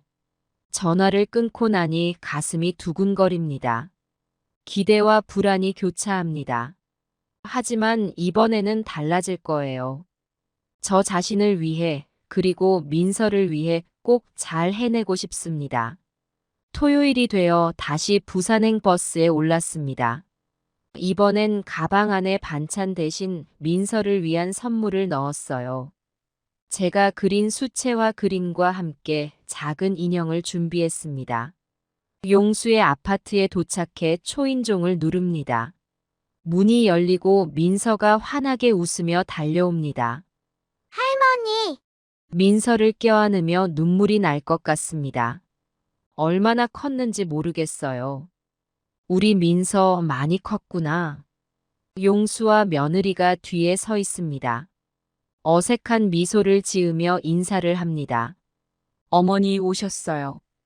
집 안으로 들어가니 식탁에 간단한 다과가 준비되어 있습니다. 하지만 분위기는 여전히 어색합니다. 할머니 이거 봐요. 제가 그린 그림이에요. 민서가 자랑스럽게 그림을 보여줍니다. 서툴지만 정성 가득한 그림이네요. 우와, 우리 민서가 그림을 참 잘 그리는구나. 민서의 그림을 칭찬하는 동안 용수와 며느리는 멀찌감치 앉아 있습니다. 그들의 표정에서 불편함이 역력합니다. 저기 어머니, 며느리가 조심스레 입을 엽니다. 저희가 좀 바빠서요. 어머니께서 오실 줄 몰라서 약속을 잡아놨거든요. 순간 가슴이 철렁 내려앉습니다. 이게 무슨 소리인가요? 제가 온다는 걸 알면서 약속을 잡았다고요? 아, 그래. 네, 죄송해요. 저희가 먼저 나가봐야 할 것 같아요. 용수가 나섭니다. 엄마, 우리가 나갔다 올 동안 민서랑 있어 주시면 안 될까요? 저녁 때 돌아올게요. 순간 화가 치밀어 오릅니다. 하지만 애써 참고 대답합니다.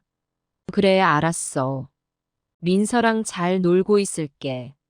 용수와 며느리는 서둘러 집을 나섭니다.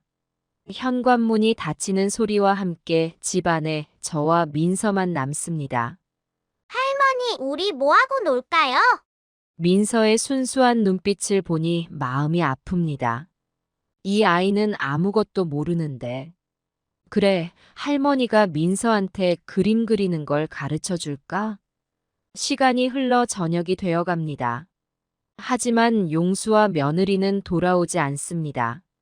민서의 배고픈 기색을 보고 저녁을 챙겨주기로 합니다. 민서야, 뭐 먹고 싶니? 라면 먹고 싶어요, 할머니. 냉장고를 열어보니 신선한 재료들이 가득합니다. 라면 대신 영양가 있는 음식을 해주고 싶었지만 며느리의 얼굴이 떠올라 망설여집니다. 결국 라면을 끓여 민서와 함께 먹습니다.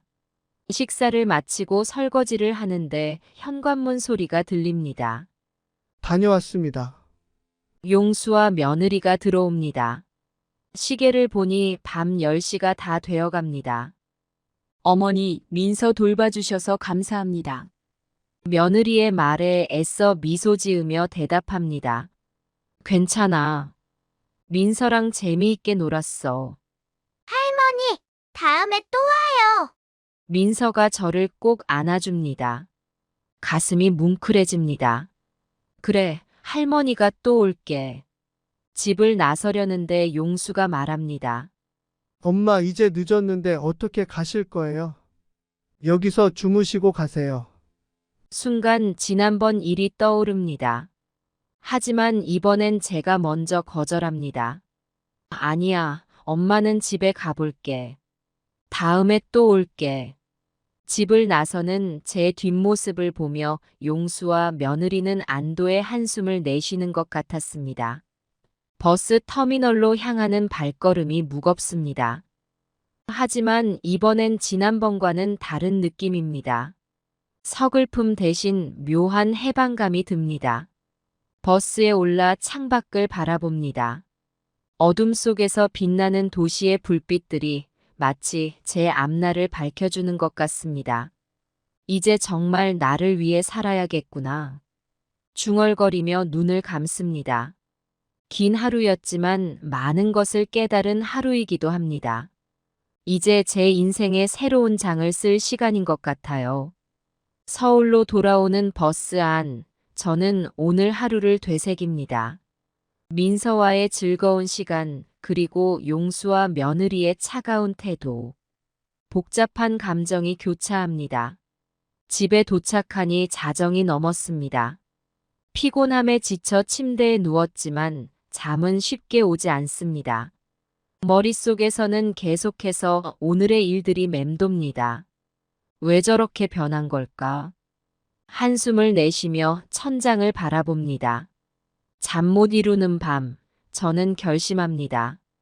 더 이상 용수에게 매달리지 않기로요. 제 인생을 살아야겠다고 말이에요. 다음 날 아침 식사를 준비하면서 생각합니다. 오늘은 뭘 하면 좋을까? 수채화를 그릴까 아니면 새로 배우기 시작한 요가를 연습해 볼까? 그때 문득 전화벨이 울립니다. 보니 경로당 친구 순자 씨네요. 여보세요, 순자야. 복자야, 오늘 시간 되니? 우리 봉사활동 한번 가보자. 요양원에 가서 할머니들 머리 손질해드리고 말동무도 해드리는 거야. 순간 망설여집니다. 하지만 이내 대답합니다. 그래, 좋아. 몇 시에 만날까? 10시에 경로당 앞에서 보자. 전화를 끊고 시계를 봅니다. 아직 시간이 있네요. 서둘러 준비를 하고 집을 나섭니다. 요양원에 도착해 보니 많은 할머니들이 계시더군요. 대부분 저보다 연세가 많으신 분들이에요. 처음에는 어색했지만 할머니들의 머리를 빗겨드리고 이야기를 나누다 보니 시간 가는 줄 모르겠어요. 할머니, 제가 노래 한 곡 불러드릴까요? 한 할머니께 여쭤보니 환하게 웃으시며 고개를 끄덕이십니다. 옛날 배웠던 가요 한 곡을 부르니 주변의 다른 할머니들도 함께 따라 부르십니다.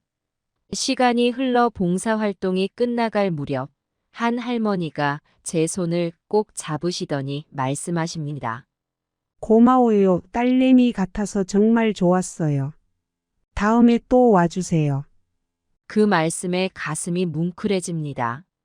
제가 위로받으러 왔다가 오히려 위로를 받고 가는 것 같아요. 집으로 돌아오는 길, 발걸음이 가볍습니다. 오늘 하루 참 보람찼다는 생각이 듭니다. 집에 도착해서 저녁을 준비하다 문득 용수 생각이 납니다. 전화를 걸어볼까 망설이다 그만둡니다. 대신 민서에게 편지를 써봅니다. 사랑하는 민서야, 할머니야. 지난번에 만나서 참 좋았어. 할머니가 그린 그림을 보내줄게. 민서도 그림 그리는 거 열심히 해. 다음에 만나면 또 같이 그림 그리자. 사랑한다, 우리 손녀. 편지와 함께 제가 그린 수채화 그림을 봉투에 넣습니다. 내일 우체국에 가서 붙이기로 해요.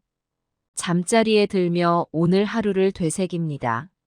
봉사활동에서 만난 할머니들, 순자와의 대화, 민서에게 쓴 편지. 문득 깨달음을 얻습니다. 행복은 멀리 있는 게 아니었구나. 내 곁에 있는 사람들과 함께 할 때 찾아오는 거였어. 눈을 감으며 생각합니다. 내일은 또 어떤 하루가 될까? 어떤 새로운 경험을 하게 될까? 기대감을 안고 잠이 듭니다. 몇 주가 지나고 저는 점점 새로운 일상에 적응해 갑니다. 봉사활동은 이제 제 삶의 중요한 부분이 되었고 수채화 실력도 조금씩 늘어가고 있어요. 어느 날 경로당에서 친구들과 이야기를 나누고 있을 때 제 핸드폰이 울립니다. 보니 용순의 집 번호예요. 가슴이 두근거리며 전화를 받습니다. 여보세요? 할머니? 민서의 목소리입니다. 민서야, 그래. 할머니야. 무슨 일이니? 할머니, 제가 다음 주에 학예회가 있어요. 할머니가 와주셨으면 좋겠어요. 순간 가슴이 뭉클해집니다. 하지만 동시에 걱정도 됩니다. 용수와 며느리는 어떻게 생각할까요? 그래. 우리 민서가 학예회를 한다고? 정말 보고 싶구나. 하지만 민서야, 아빠랑 엄마한테 여쭤봐야 할 것 같아. 제가 이미 여쭤봤어요. 아빠가 할머니한테 전화해보라고 하셨어요. 잠시 망설이다 대답합니다. 알았어, 민서야. 할머니가 꼭 갈게. 전화를 끊고 한숨을 내쉽니다. 기쁨과 걱정이 교차합니다. 다음 주 토요일, 저는 다시 부산행 버스에 올랐습니다. 이번엔 민서를 위한 꽃다발을 준비했어요. 학교에 도착하니 운동장에 많은 사람들이 모여 있습니다. 학부모들과 선생님들, 그리고 들뜬 표정의 아이들이 보입니다. 강당에 들어서니 용수와 며느리가 보입니다. 어색한 표정으로 인사를 나눕니다. 자리에 앉아 기다리는 동안 주변의 다른 가족들이 눈에 들어옵니다. 할아버지, 할머니들이 손주들을 위해 꽃다발을 들고 온 모습이 보기 좋네요. 드디어 민서의 차례가 왔습니다.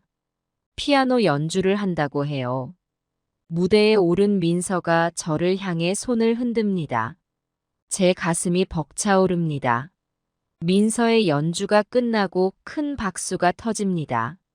저도 눈물을 글썽이며 박수를 칩니다. 공연이 모두 끝나고 민서가 제게 달려옵니다. 할머니, 와주셔서 고마워요. 민서를 꼭 안아줍니다. 그때 용수가 다가옵니다. 엄마, 저희 집에 가서 저녁 먹고 가세요. 순간 놀랍습니다.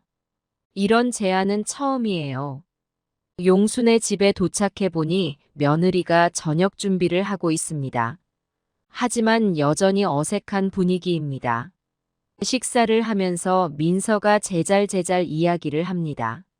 학교 이야기, 친구들 이야기. 그 모습을 보며 저는 행복을 느낍니다.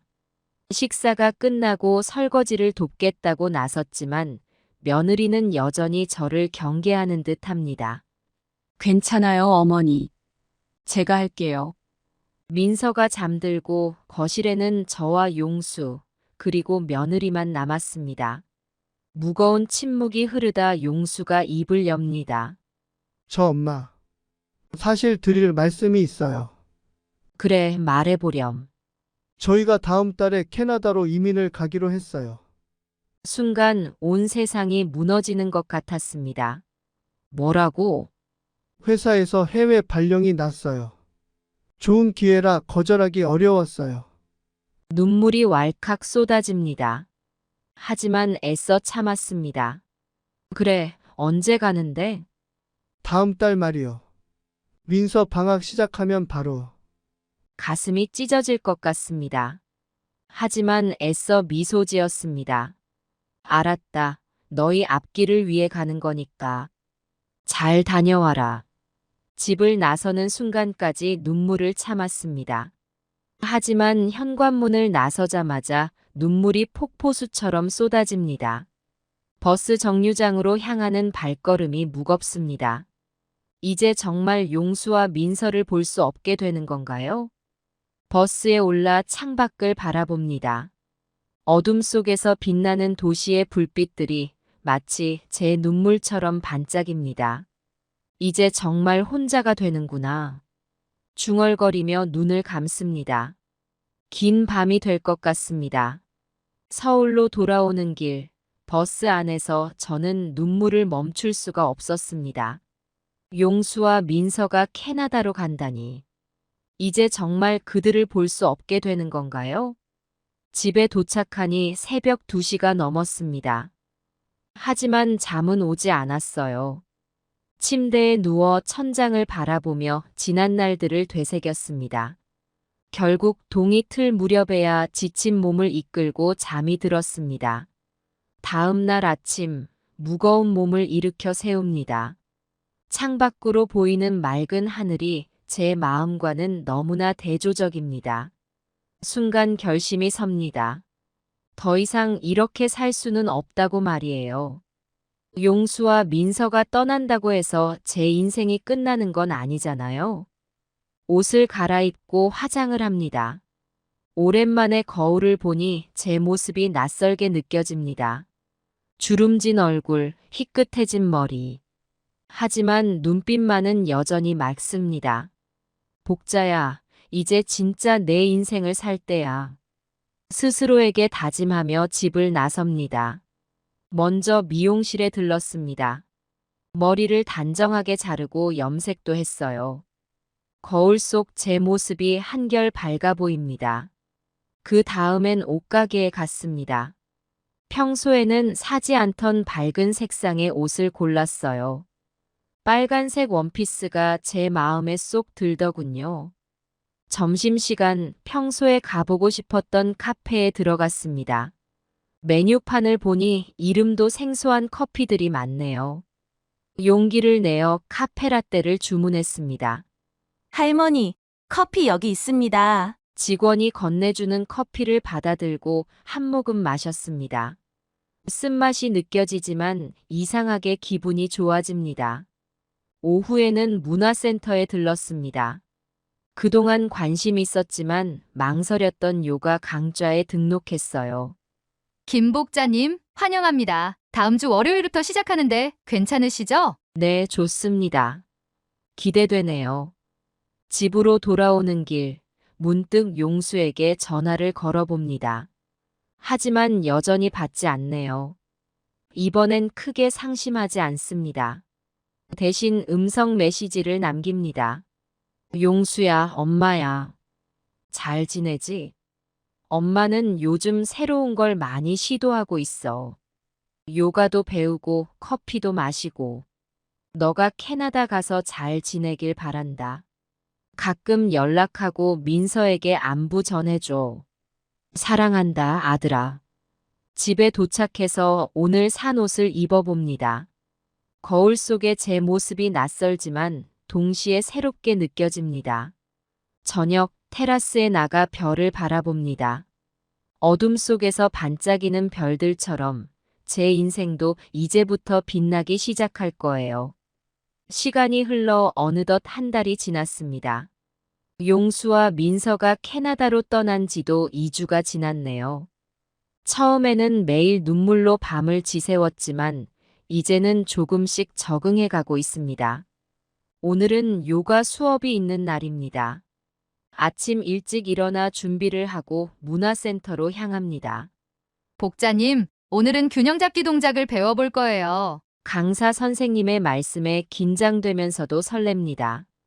처음에는 불가능해 보였던 동작들도 이제는 조금씩 할 수 있게 되었거든요. 하나, 둘, 셋. 숨을 깊게 들이마시고 강사님의 지시에 따라 동작을 취합니다. 몸이 비틀거리지만 포기하지 않아요. 마침내 균형을 잡는데 성공했을 때의 그 기쁨이란. 복자님, 정말 잘하셨어요. 처음보다 많이 좋아지셨네요. 강사님의 칭찬에 얼굴이 붉어집니다. 오랜만에 느껴보는 성취감이에요. 수업이 끝나고 집으로 돌아오는 길, 문득 민서에게 편지를 쓰고 싶어졌습니다. 집에 도착해 편지지를 꺼내 글을 써내려갑니다. 사랑하는 민서야, 할머니야. 캐나다는 어떠니? 새 학교에 잘 적응했는지 궁금하구나. 할머니는 요즘 요가를 배우고 있어.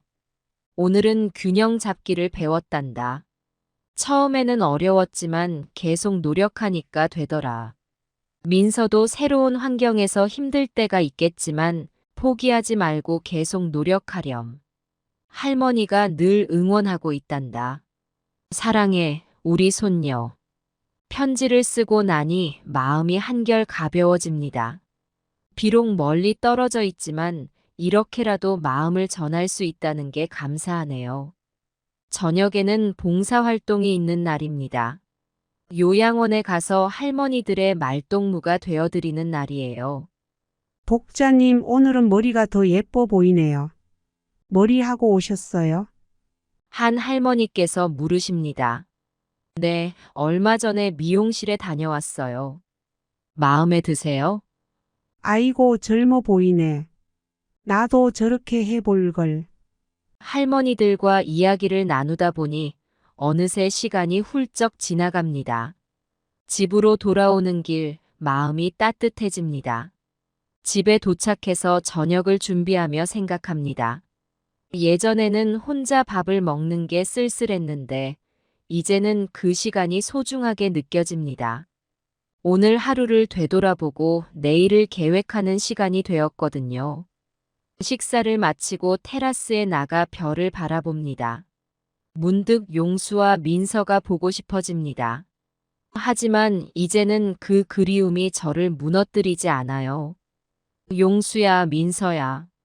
할머니는 잘 지내고 있단다. 너희도 건강하게 잘 지내길 바란다. 중얼거리며 미소 짓습니다. 별들이 더 밝게 빛나는 것 같네요. 다음 날 아침 일찍 일어나 산책을 나갔다가 식사 준비를 하는데 문득 전화벨이 울립니다. 보니 경로당 친구 순자 씨네요. 여보세요, 순자야. 복자야, 오늘 시간 되니? 우리 동네 축제가 열리는데 같이 가보자. 잠시 고민하다 대답합니다. 그래, 좋아. 몇 시에 만날까? 전화를 끊고 옷장 앞에 섭니다. 무엇을 입을까 고민하다 얼마 전에 산 빨간 원피스를 꺼냅니다. 오늘은 이걸 입어볼까? 거울 앞에 서서 원피스를 입어봅니다.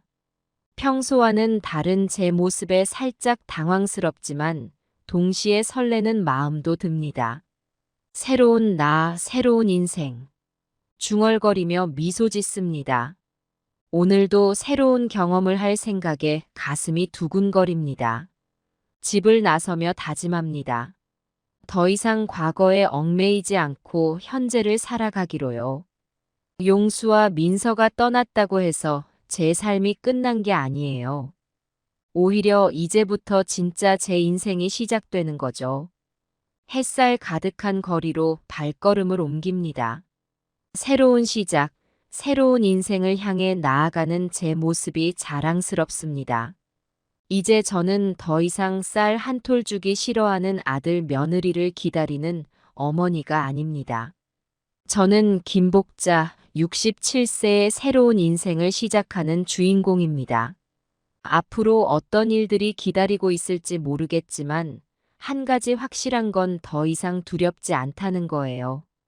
제 인생의 새로운 장을 써내려갈 준비가 되었습니다. 그리고 언젠가 용수와 민서가 돌아와 제 변화된 모습을 보게 된다면 그들도 분명 놀라겠죠? 그때 저는 당당하게 말할 수 있을 것 같아요. 나는 행복해. 내 인생을 살고 있거든. 그날을 기대하며 오늘도 저는 한 걸음 한 걸음 앞으로 나아갑니다.